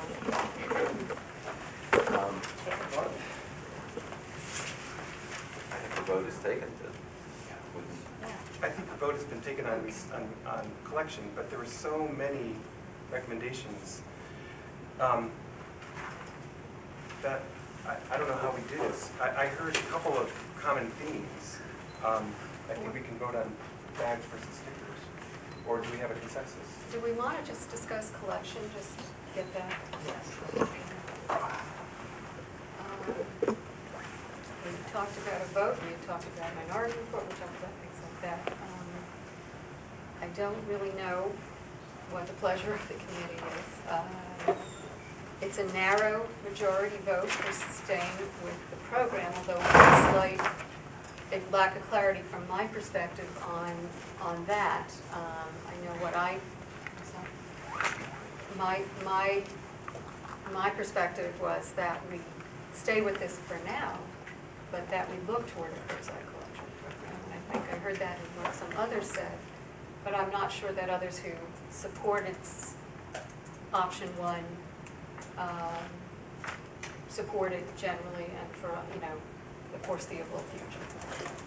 I wasn't clear how you stood on that. I wasn't clear on Mimi and I said that I think we should look into curbside, but I think, again, kind of like echoing what David was saying, is that as we start to see that number go, for whatever reason, if people need to go to Valley or whatever, it becomes more closer to resembling what everyone with their shared costs would be about the same, that would be the city would then. That's how I take it. Like what happened in Wilbraham, they saw the changes and it makes people stop going to the transfer station, the costs go up to use the transfer station. Right, but this is different than Wilbraham. This is Right. going from, I think they you both put it very clearly, you're going from subsidized and private haul, going like this, it's going to be, this is going to stay the same, the private hauler cost. This is going to change, the transfer station cost. Right. I think you're sort of feeling that. I don't think the Wilbraham example is there yet. But then you have other issues. Right. In Northampton, you have Valley, you have people. Yeah, it doesn't preclude you doing what you're saying. Take step 1 and then maybe look at step 2.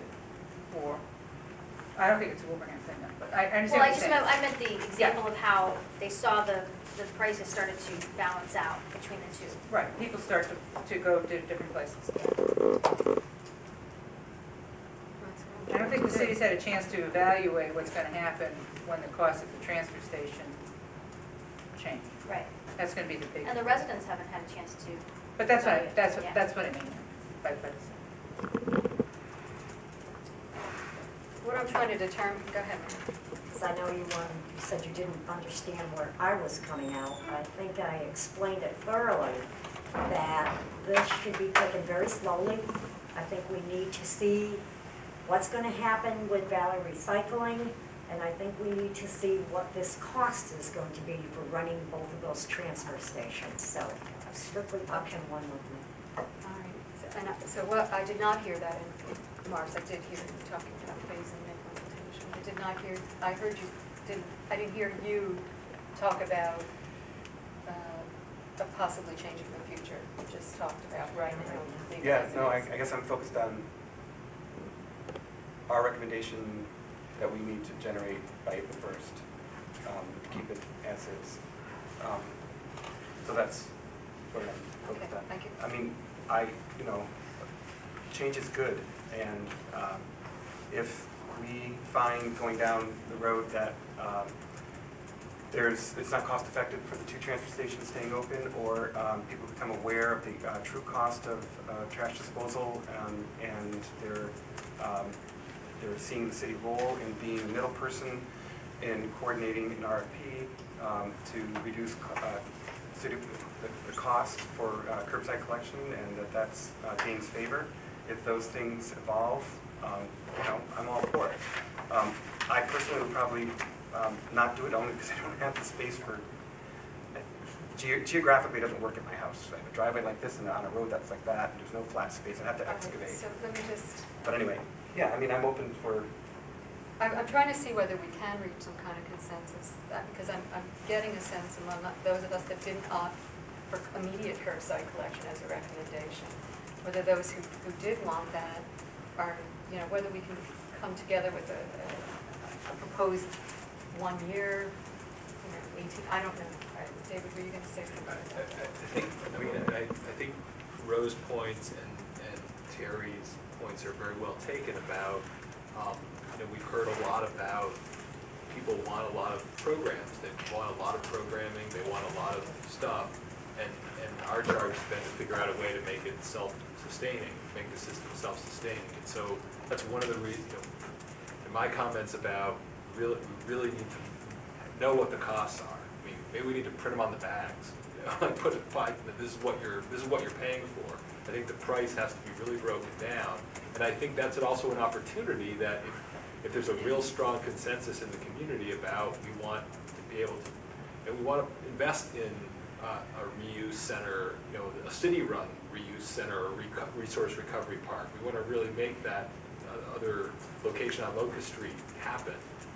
Then that's an opportunity that we build that into the cost of our city system. I mean, literally, that can be part of the fee that you're paying on the sticker, so people know sort of truth in advertising on paying so much operationally, and then there's this additional $2 or $3 or $4, whatever it is, that's going into a fund to be able to pay for these extra programs. So people know exactly what they're getting, sort of an eyes wide open what they're getting for their program fee.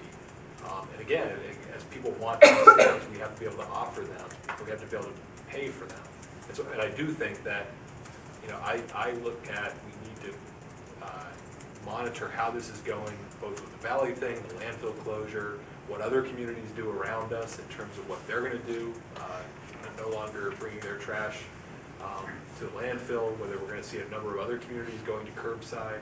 So I think we have to, I view it as sort of phased in terms of sticking with the current system now, but with a very clear message to the DPW that this has to be monitored very carefully, and we have to monitor the costing very carefully, and it has to sort of remain an open question, because at the end of the day, if we really want to reduce waste, and we really want to be able to provide a service that's accessible to everybody and affordable to everybody, we have to keep monitoring how this is going.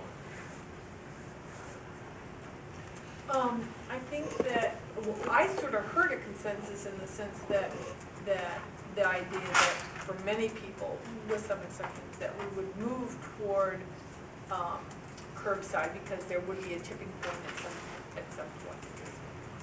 But the irony is that we still have a year and a half with the current system, which is, I would view that as the transition time, because we still have a year and a half with which to move into it. What I'm concerned about, and Jim can help me out here, is that there would be no money left from the solid waste because of the cost of the landfill closure commitments that we have to make. So essentially, the solid waste fund is going to be a break-even situation. There'll be no money left for any other programs. Then, if we follow David's comments, there would be the issue that as the costs go up, then you, again, my point originally, which is people using the transfer station will be totally paying for the recycling program and not the people with curbside. So that's a huge concern that I have. It's an equity issue in terms of who's subsidizing the recycling program.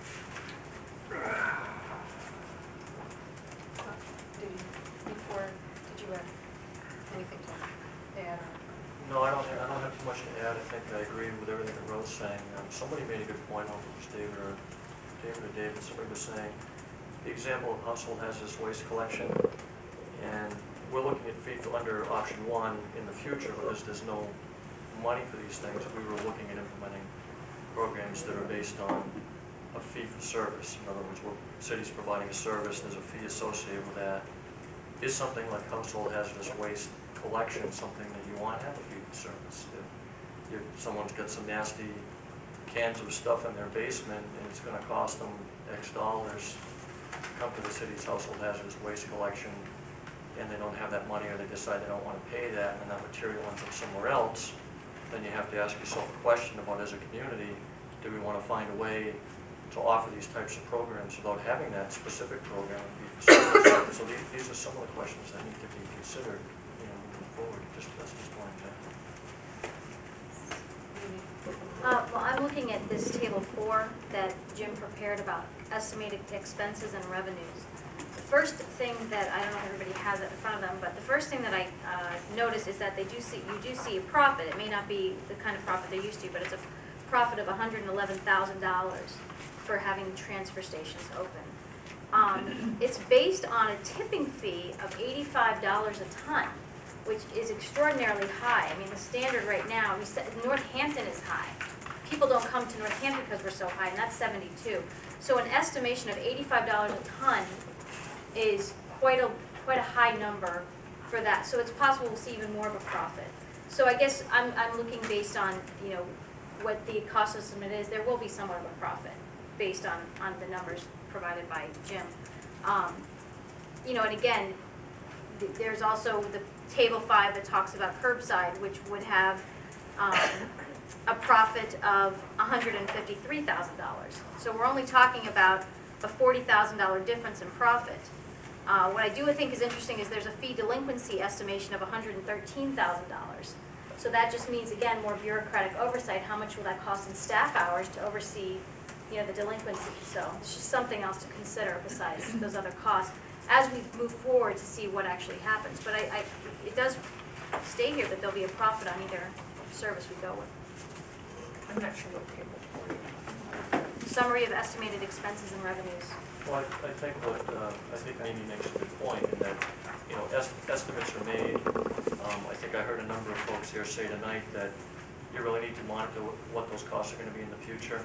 I think in preparing estimates, you try to do them in a conservative fashion that will serve the city well moving forward, so you're not in a big deep red hole, starting a new program. So conservative assumptions were made, in those tables, but there is a certain amount of, what is going to happen after the landfill closes, and you really won't know that until, you implement a program and see what those costs are. The flip side of that is, in the longer term, yeah, the tip fees are down very, very cheap now, as Mimi has pointed out, but in 6 months, 8 months, 12 months, they could be 85, they could be 90. I mean, you don't really know where the market's going to go until it gets there. Let's follow up on one thing that Rose said, and I just want to ask the staff this, and that was about the closure issue, the closure fees. I thought we've put aside sufficient money to cover closure, correct? So that's already put aside, we've got that. And then the budget, the mayor's proposing a budget this year, beginning July 1st, that will basically have no payment to the city, zero payment to the city from the solid waste enterprise. No host fee, in other words. So presumably we're expecting to generate something during that time. So is the plan to sort of stockpile that or have that? It's not for closure costs though, because that's already been accounted for. No, not exactly true. Not exactly. There is some money set aside for closure. Okay. That fund isn't fully funded. Okay. By the time the landfill closes, it will be fully funded. Okay. So there's still money being put into that closure fund. That closure fund also addresses post-closure monitoring costs for the site for 30 years at the end of closure. So there's monies for different purposes that's still being saved.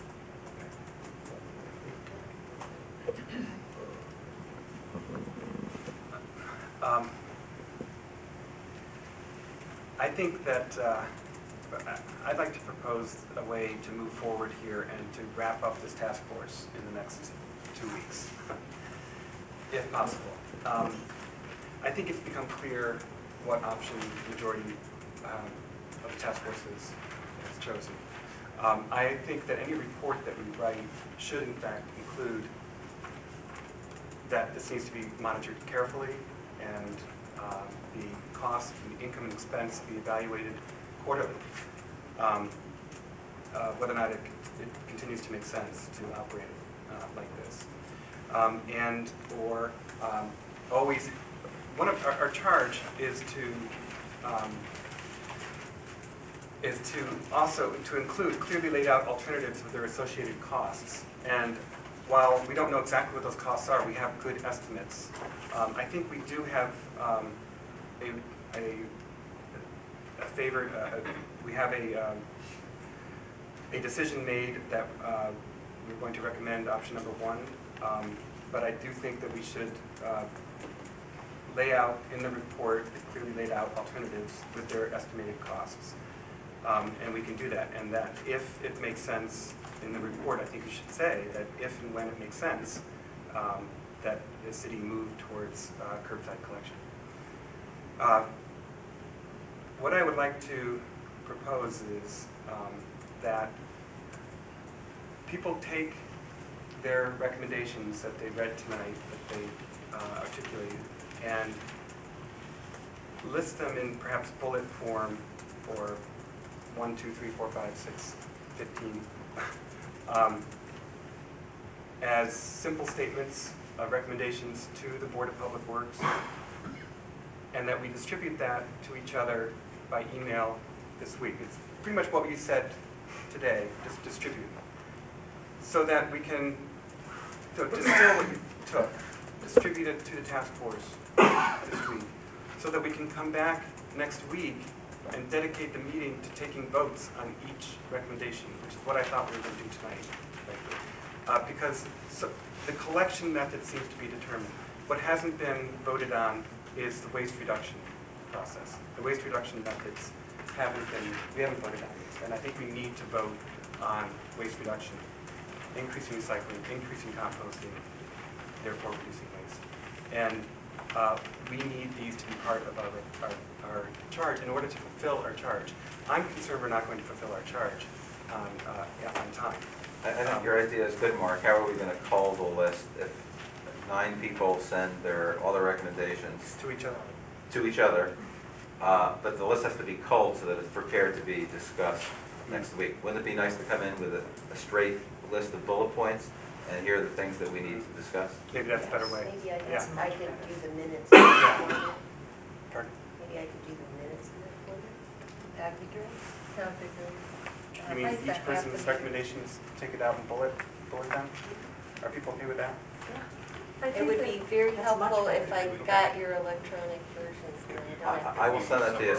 But Karen, are you going to try and, like, if there's redundancy, of which there's a lot, are you going to get rid of the redundancy? We need a streamlined list so we can vote on it. We can't look at. Actually, I could put initials after things that were brought up several times. Well, but wouldn't it be nice to have a neat list of 12 Right, things so instead of a list of 60? That's right, so I'd have 12 things and then I'd say. Oh, I see.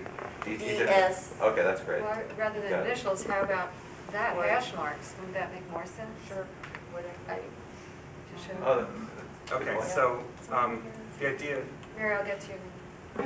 oh, I'm My, finished. my concern is that, I mean, we this evening all discussed what our own personal opinions are. I think at this point, rather than each of us summarizing what we individually feel, I think that it's really the time that we all come together. And, you know, there have been a lot of issues that have been discussed. And I like the idea of putting hash marks next to it and just saying 15 people are really concerned with bags versus stickers. 15 is obviously 6 people. But, you know, how many are interested in a means test? How many talked about compost streams? I'd also like to put in a note that as we're talking about recycling and we're talking about being environmentally sound, one of the things that really needs to come into the discussion too is the amount of transportation going back and forth to the transfer stations with multiple haulers.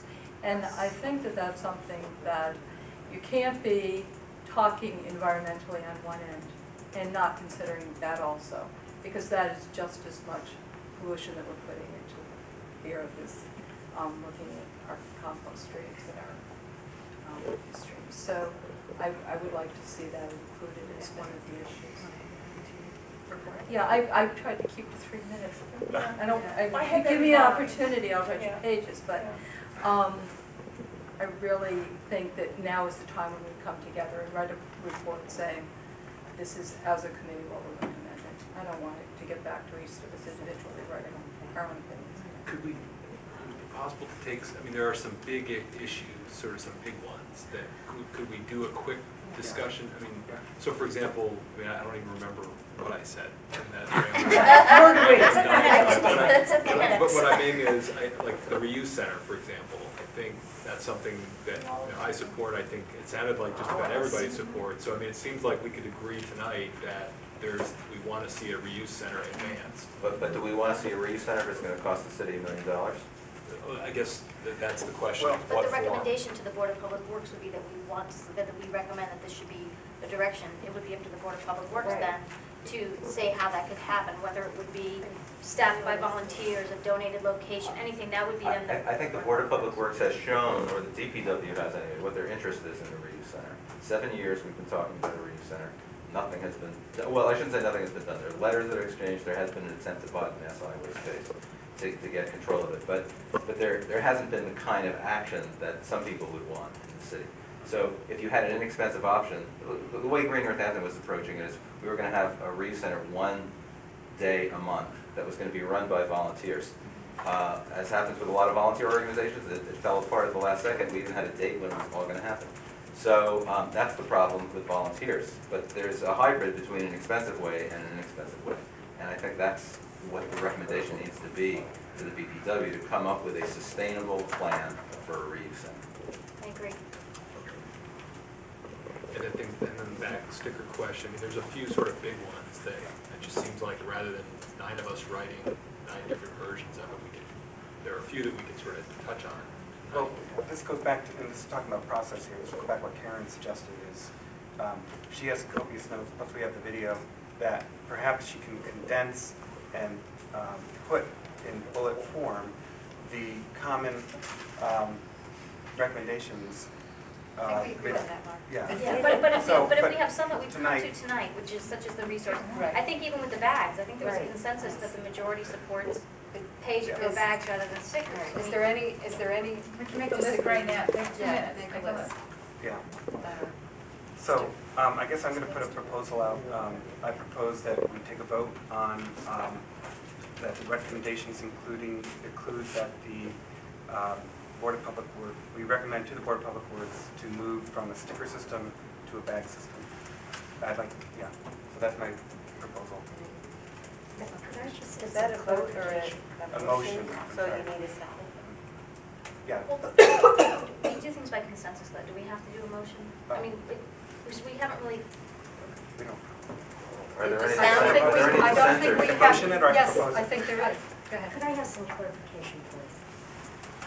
We're going from stickers to the bags. You can buy bags anywhere, That's what Karen said at a very early meeting, is that right? correct? You could go anywhere to buy your In the bags, city, correct, in the Karen? city, Well, I believe, right? It's Or not, in the city, or Like can, it's because Karen's. there's a lot of residents who want the stickers because they do get their bags at Costco's or BJ's, so are you saying? So when we were doing surveys of all the local retailers, the only one that wasn't willing to sell the city bag was Foster Farrar. Any other place that sold trash bags in Northampton was willing to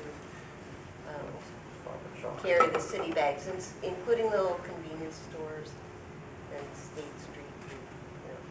But it was only one store that said no.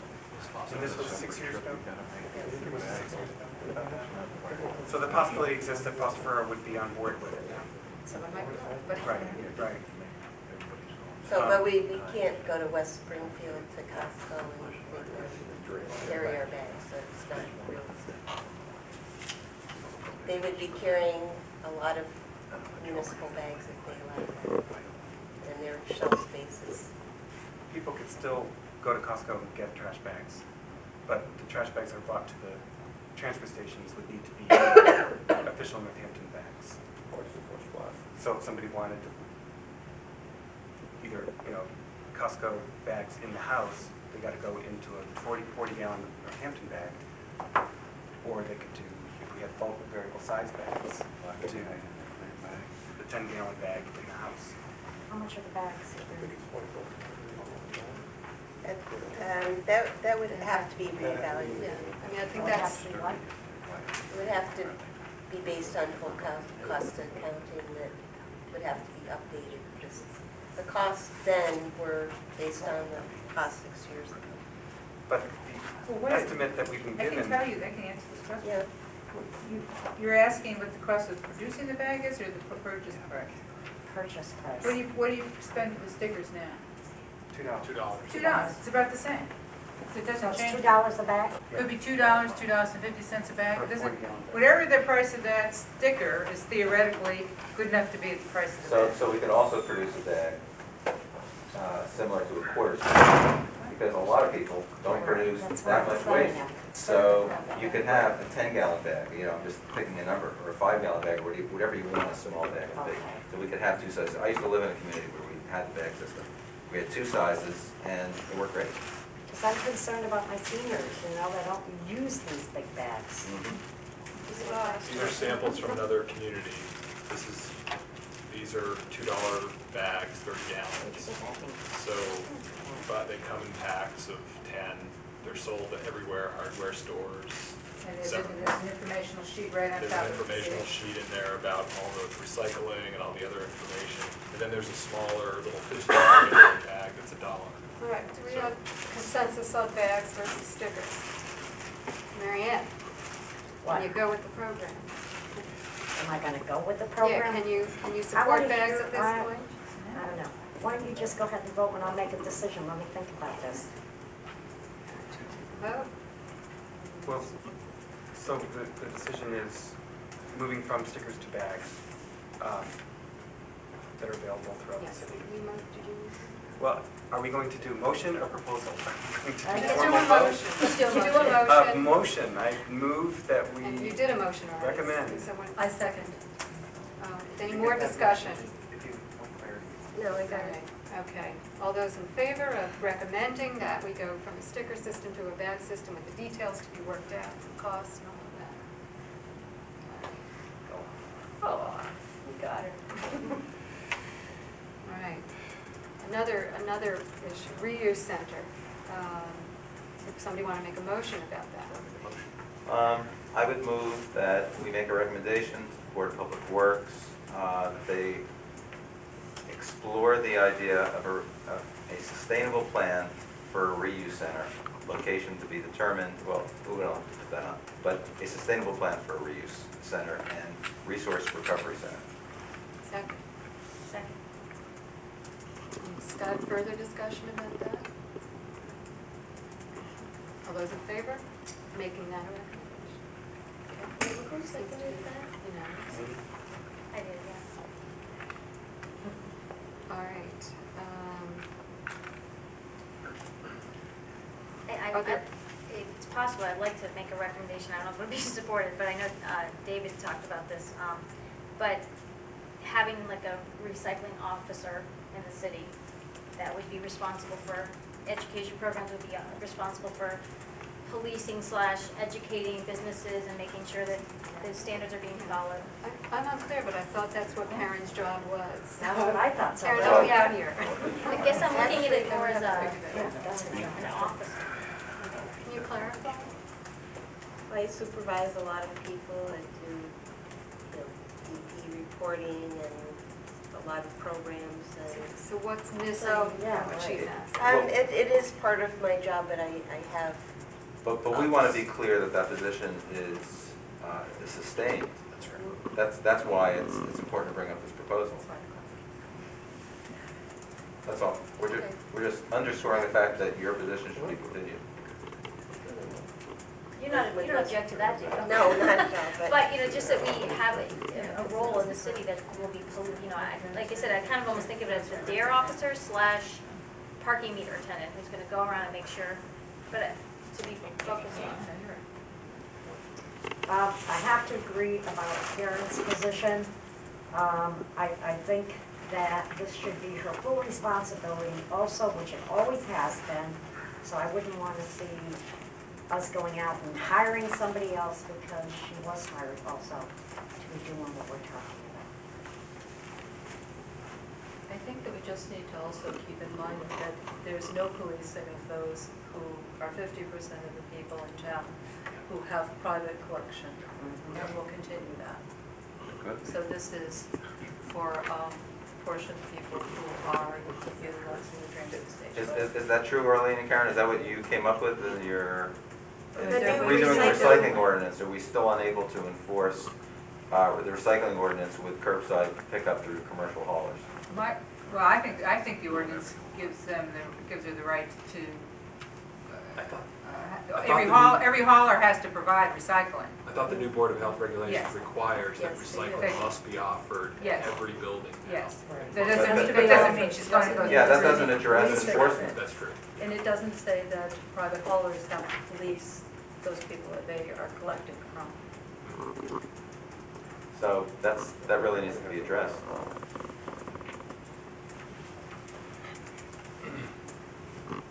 So, This has been a stumbling block for us for a long time, Arlene, the idea that we don't have curbside, so it's very difficult to enforce. Well, the private haulers will have to, and probably many of them do, offer recycling to those residents. I think they But will. that doesn't mean that they're policing it, just because they're offering What do you it. mean by policing? Making sure that there are no recyclables in the trash. Well, if you're talking about somebody opening somebody's bag. I'm talking about the guy from Holyoke.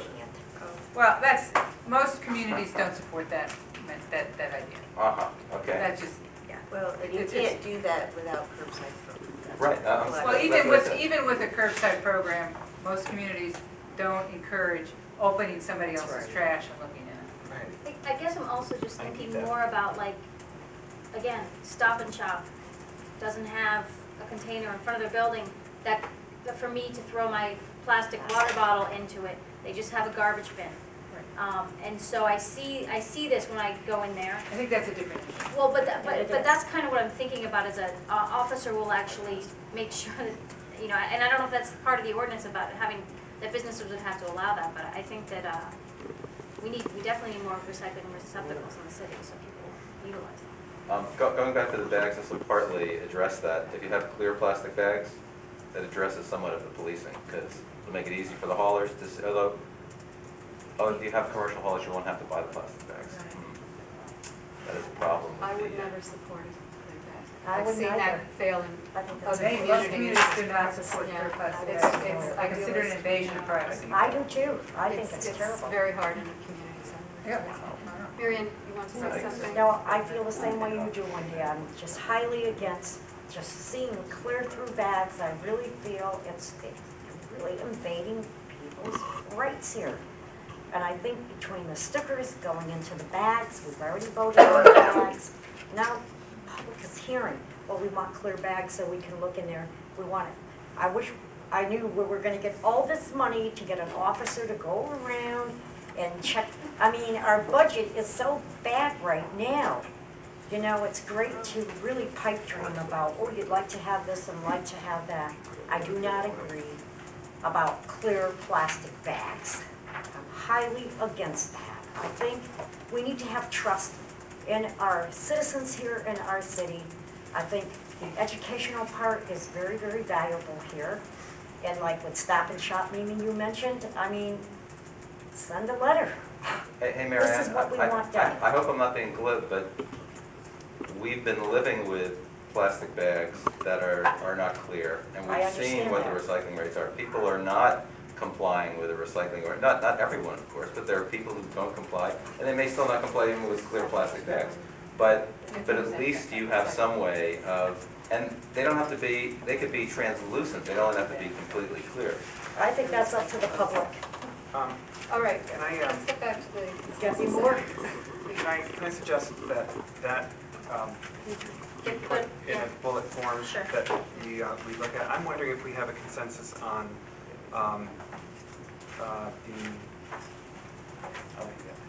the composting, and the recommendation.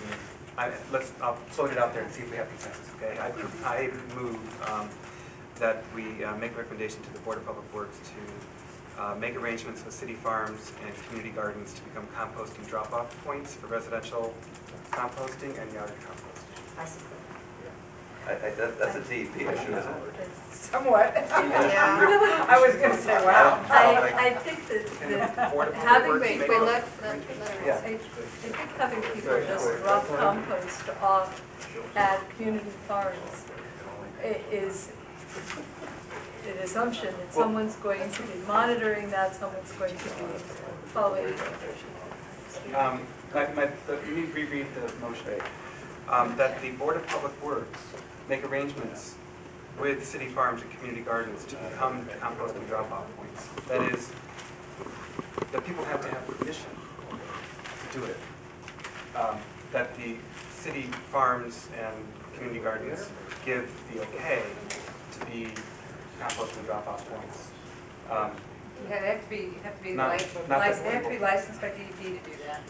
To collect compost? Yes. What happens then when I'm driving down the road and I see clean fill wanted? What are those? That's different than compost. It's not It's not compost. But you could have collection sites monitored, you know, like at your transfer station for compost. And that compost could go to local gardens, but it would be, I mean, there's a way to promote composting without getting into all that detail Can we- at this level. Can we have a general recommendation for it, and then, Well, I want to have a general recommendation, not to be too specific, but this is the delicate balance without being too general and airy-fairy, and then not too micromanagement specific. So somewhere in the middle.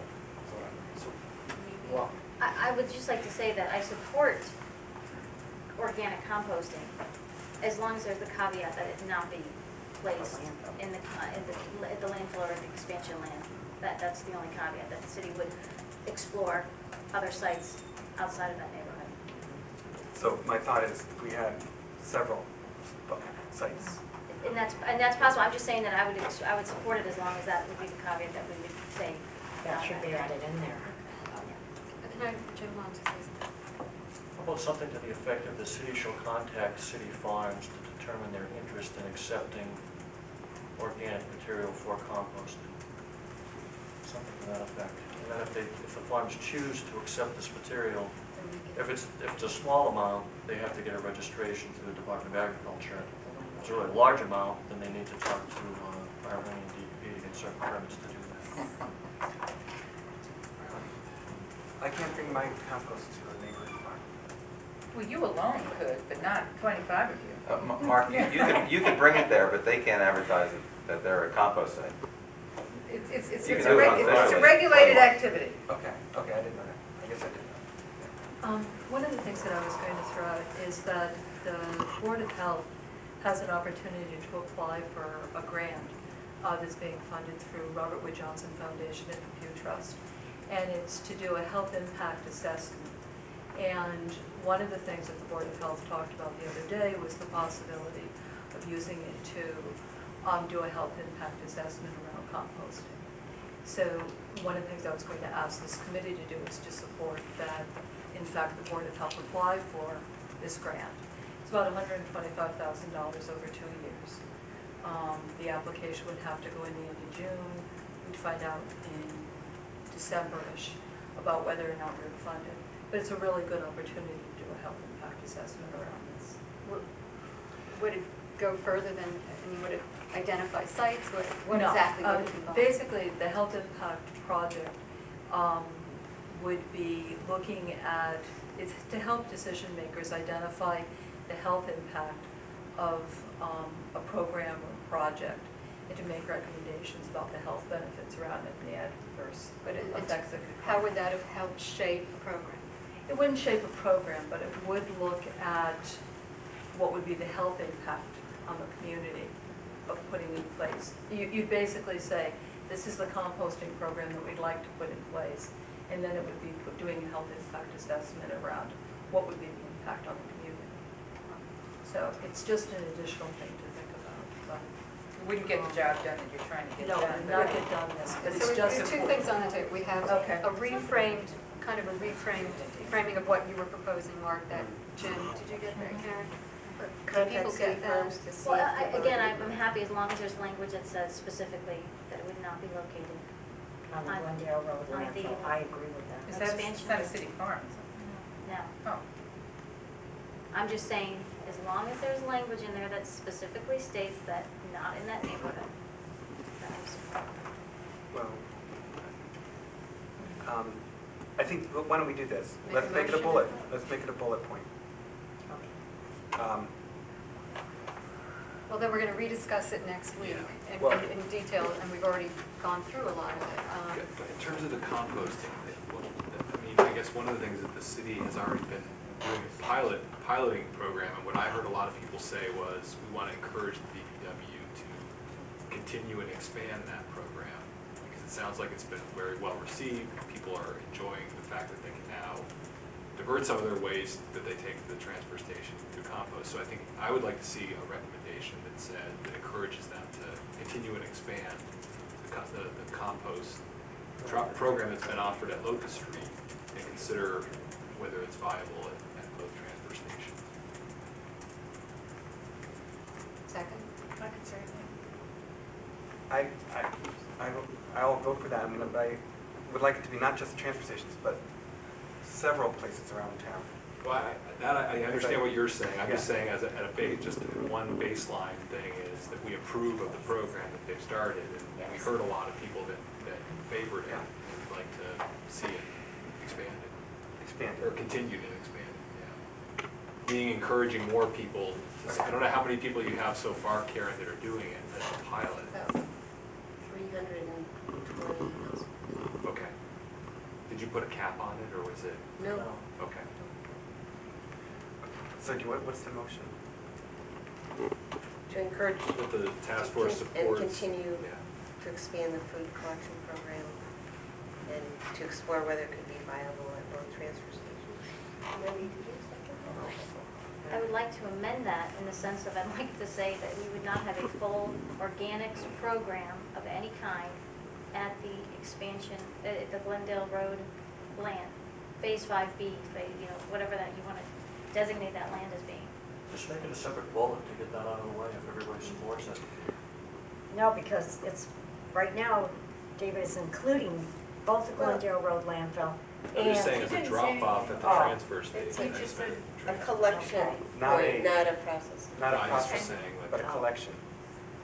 it seems, right now, people who Oh. want to divert, who want to bring chicken bones and do all that stuff can only do it at the Locust Street. Right. So we're missing all the people that are going Going to to the other. Glendale. So it just seems like if you're trying to maximize it, that you want to. So the word collection, not processing. Yeah, no, that's all I'm talking about now. I know the processing is a bigger issue that people want to talk about. I'm just saying the collection. The pilot program that we're running should be encouraged and continued and expanded, that's all. Seconded. Further discussion on that? Do you want to reread it? No, I think we've heard it. let's reread it. I'd like to reread it. Okay, That the DPW be encouraged to continue and expand the food waste collection pilot program to explore whether it would be viable at both transfer stations. Actually, food waste collection program in parentheses, not processing. And explore whether it would be viable at both transfer stations. Something to that effect. We have consensus on that? It's a motion. All right, motion, all those in favor?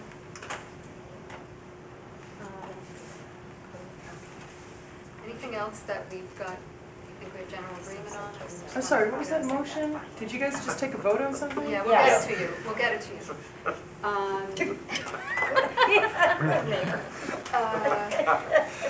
What else? Anything else? It's Public not almost education, like- education in the schools. You want to make a motion? Okay. I'd like it to, in wording it, let's think about how we want it to be, like, the same in all the schools. It should be a, Well, Uniform. there's two things here. One is general public education, and the other one is education. Oh. So do you want to deal with one of the schools first? yeah, let's do the schools first. Okay, what I heard before was that there is a proposal to use Jackson Street School's zero waste program as a model that should be repeated or replicated at all the public schools in Northampton. Second. Discussion, question? Was that a funded program, was there a grant or? what did Part it of Green cost? Northampton is a group called Green Action in Northampton Schools, which is funded by the Northampton Education Foundation at the moment. As there are some other funders. So we have a part-time coordinator who helps helps kind of empower green teams at the public schools to initiate whatever green initiatives they want to embark on. So at Jackson Street School, there was a zero waste initiative just this week. Karen and Charlotte Costin, who's the Green Action Northampton Schools coordinator, and the principal at Leeds School have decided to do the same at Leeds School. So there are reasons why we haven't done it tried to do it in all the schools in Northampton. It's a very difficult thing to sustain. The reason it's worked at Jackson Street is because we've had parent volunteers to oversee the compost, the food waste at each lunch, and Leeds School has decided to do the same.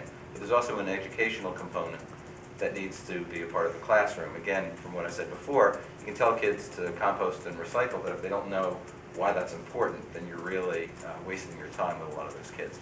So there has to be an education component. We had a green team grant for Okay. We do have a green team program. Can we mention it? It's not, But that's one of the doesn't main fund the options. person, doesn't fund the Oh, yeah. person. Well, Karen's just mentioning, the contamination is the main reason that it's very difficult to promote this program at other schools, because if you don't have someone to supervise what's going into the food waste container, 9 times out of 10, maybe 9 out of 100, you're going to get plastic straws, plastic trays. What Karen's been trying to do is work with the food service director in Northampton to get the plastics out of the food stream in the cafeteria. She's been obstinate and not willing to go there. So, so you either have to have supervision, or you have to have a more,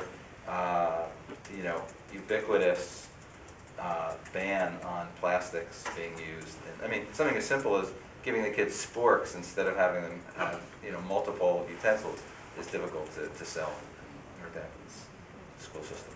It's not, you're not alone. We're working on it. We're meeting coming up in 3 weeks. But we're better. You are better. We should be doing better. Right, so we have a motion and a second. Discussion, or is it just on school education? You've got the motion? Actually, I'm not sure who seconded that. I think maybe. Probably me. Up to you, more discussion. I think, I understand, I guess, so, does it talk about, again, I think the underlying thing with all of these things is the funding issue. And so how are we going to encourage them to do it, but we also have to figure out the funding issues. We've already written some grants that haven't Okay. been funded Yeah. yet, but we haven't given up Okay. on those.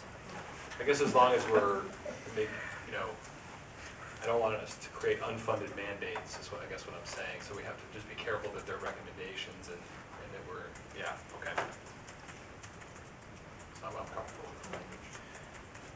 Okay, I'd like to move that, Well, we need to move on. In favor of the school education?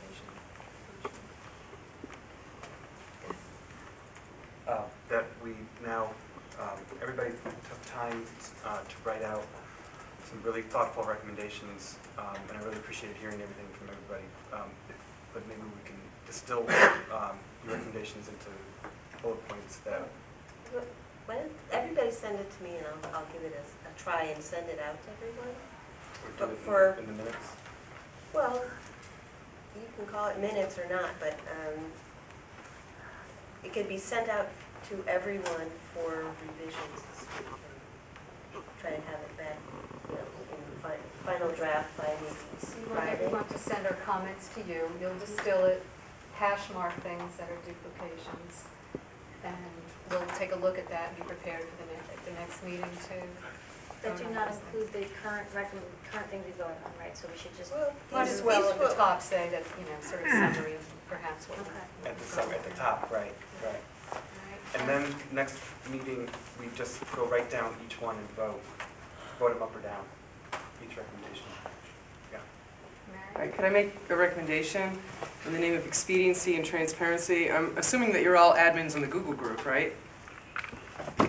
I'd appreciate it if some of those comments, especially the comments from the Public Works members, were uploaded to the Google group so that they could be easily accessible by the public. I'd like the written comments to be uploaded to the Google group instead of distributed in a private email exchange among members of this board. In the name of accessibility, transparency, and expediency. Okay. But just to clarify, we're not really, are we using the Google group much, or the website? Actually, we could. Or are you communicating privately via email? No, everything is. We could. All the comments that are sent to me, I can post on the website, on their own page. So, you'll be able to. The task force page. The task force. On the city website. Okay. The solid waste. The solid waste task force. Within the city. You have a page on the city website. Yeah. Well, Right. so all of their comments that they submit, I can put them up tomorrow. Okay, that'd be great. Thank you. Well, why can we submit it? What if we didn't Yes. have written? What if we didn't well, have written ones? Sorry. Then I would write up Okay. the minutes and send them to you, and you can revise them as you like and send them back. Then we'll about writing. So I, for the people who had written statements, I wasn't taking notes, but for people who didn't, I took the extensive. And should we submit other stuff in addition to what the agreed upon, what recommendations, or is there other issues that we want to add as well? I pointed to me when I read. Okay. It's already public document. That's I know, mine too. Yeah, it's all- I have nothing more. It's the video page. Yeah. I mean, bullet points are good, but. You can bring up additional That's fine. recommendations at the next meeting. Revising. I think if Karen's summarizing it and sending it out and it's posted and we can all provide feedback, I think that's a much better idea. And then we vote them, each one, go right down the list, last meeting, at our last meeting, we'll have a clear set of recommendations. We'll vote them up. Operative word being clear. Clear, And I guess the next. and fulfilling our charge in time. Marianne? Yes, our little 3-minute speeches, 10 minutes. okay? I mean, do we hand these in to you, Karen, I or would rather- Wendy? Well, I What do need we them do here? electronically. It'd be better if we Can you, emailed. can you, No. well, you did it on a computer, can I You'll get it? scan it, and she'll, Karen, you can scan it and then. It's scanned. Okay. So I just have a question about when we get to the final part of writing this report, like, who does that fall to? How does that happen? I had anticipated tonight, I was thinking a lot about that, asking 2 or 3 people who wanted to work with me. I guess I feel some responsibility as chair to be part of that task. I just have no time this week to do that, so I would see it following our next meeting, although I don't quite know how we would do that. Have any ideas? Is next meeting our last meeting? Supposedly. And then the report will be written after Right, the well, meetings. So there won't be any that doesn't really, meeting to bring it back to, unless we have a special meeting on March 30th. It may not 31st. necessarily have to be a 25-page report. You're giving them recommendations, and that's what you were working on tonight. And if, The report can just simply be, the following is a list of recommendations to the Board of Public Works, and this is what we voted on. We could have David just have his laptop out here and he could type it up as we go. Just kidding. Likes to do that. It's Yeah, getting it late, I'm doesn't- getting punchy, sorry. it doesn't have to be fancy, I guess. I mean, other reports that the Charter Commission has done, best practices were pretty comprehensive with introductions and all of this, and maybe what we'll just go with if we really want to end our work next week is just a bullet list. We also have, a lot of our work product is on the website. A lot of the minutes we generated, a lot of the documents we relied on, a lot of that stuff is there, so that can also be referenced in whatever the letter that we transmit. Should we just go that route and expect Unless we want to try to synthesize all that, but that's not, it's going to be hard to do it in a week's time. Well, I think we should just make that decision next week. Just bullet. think No, let's make a Sleep decision on next Monday about how we want to create this report. It's not going to make a difference in how the next week goes. So Mary needs a motion. Did you get that, Mary Perez? Do you need a motion that we voted on earlier? I'm presuming you're going to be putting your minutes up. Yes, Yeah, what was, you'll yeah, see. it's like you made several decisions here tonight. What, to encourage education. Could you please summarize them, what you decided tonight? can I She'll talk. Yeah, okay, that'd be can great. I get in touch with you tomorrow? Can you get in touch with me? I mean, I think it'd be helpful for those assembled to just, very quick rundown, what decisions you made tonight. Well, we agreed to offer, to go from stickers to pay-as-you-throw bags. Okay, stickers to bags. We agreed that Composting would support option one for Option one. trash disposal. You're going to advance that recommendation to the mayor? Option one? To the To DPW. the DPW, okay. We supported for a sustainable reuse center Uh-huh, to be created. Reuse Center and Resource Recovery Center. okay, to support that, to To explore a sustainable plan to for. explore a plan for reuse center, okay, yeah. And then the school education one. And to support school education, We'll replicate the programs. to try to replicate the program at Jackson Street. Jackson Street. I also just want to go back to Donna's request for us to support this grant, this health, HMO. That we continue, that we focus the health impact assessment on composting issues. Sounds If great. not, we'll find another issue to focus. I don't understand what the health impacts would be on composting issues. What would be some I think parameters of that? Well, I think looking at the impact on rodents, that would be probably more prevalent if we had composting. I think you could look at issues around nuisances around smells.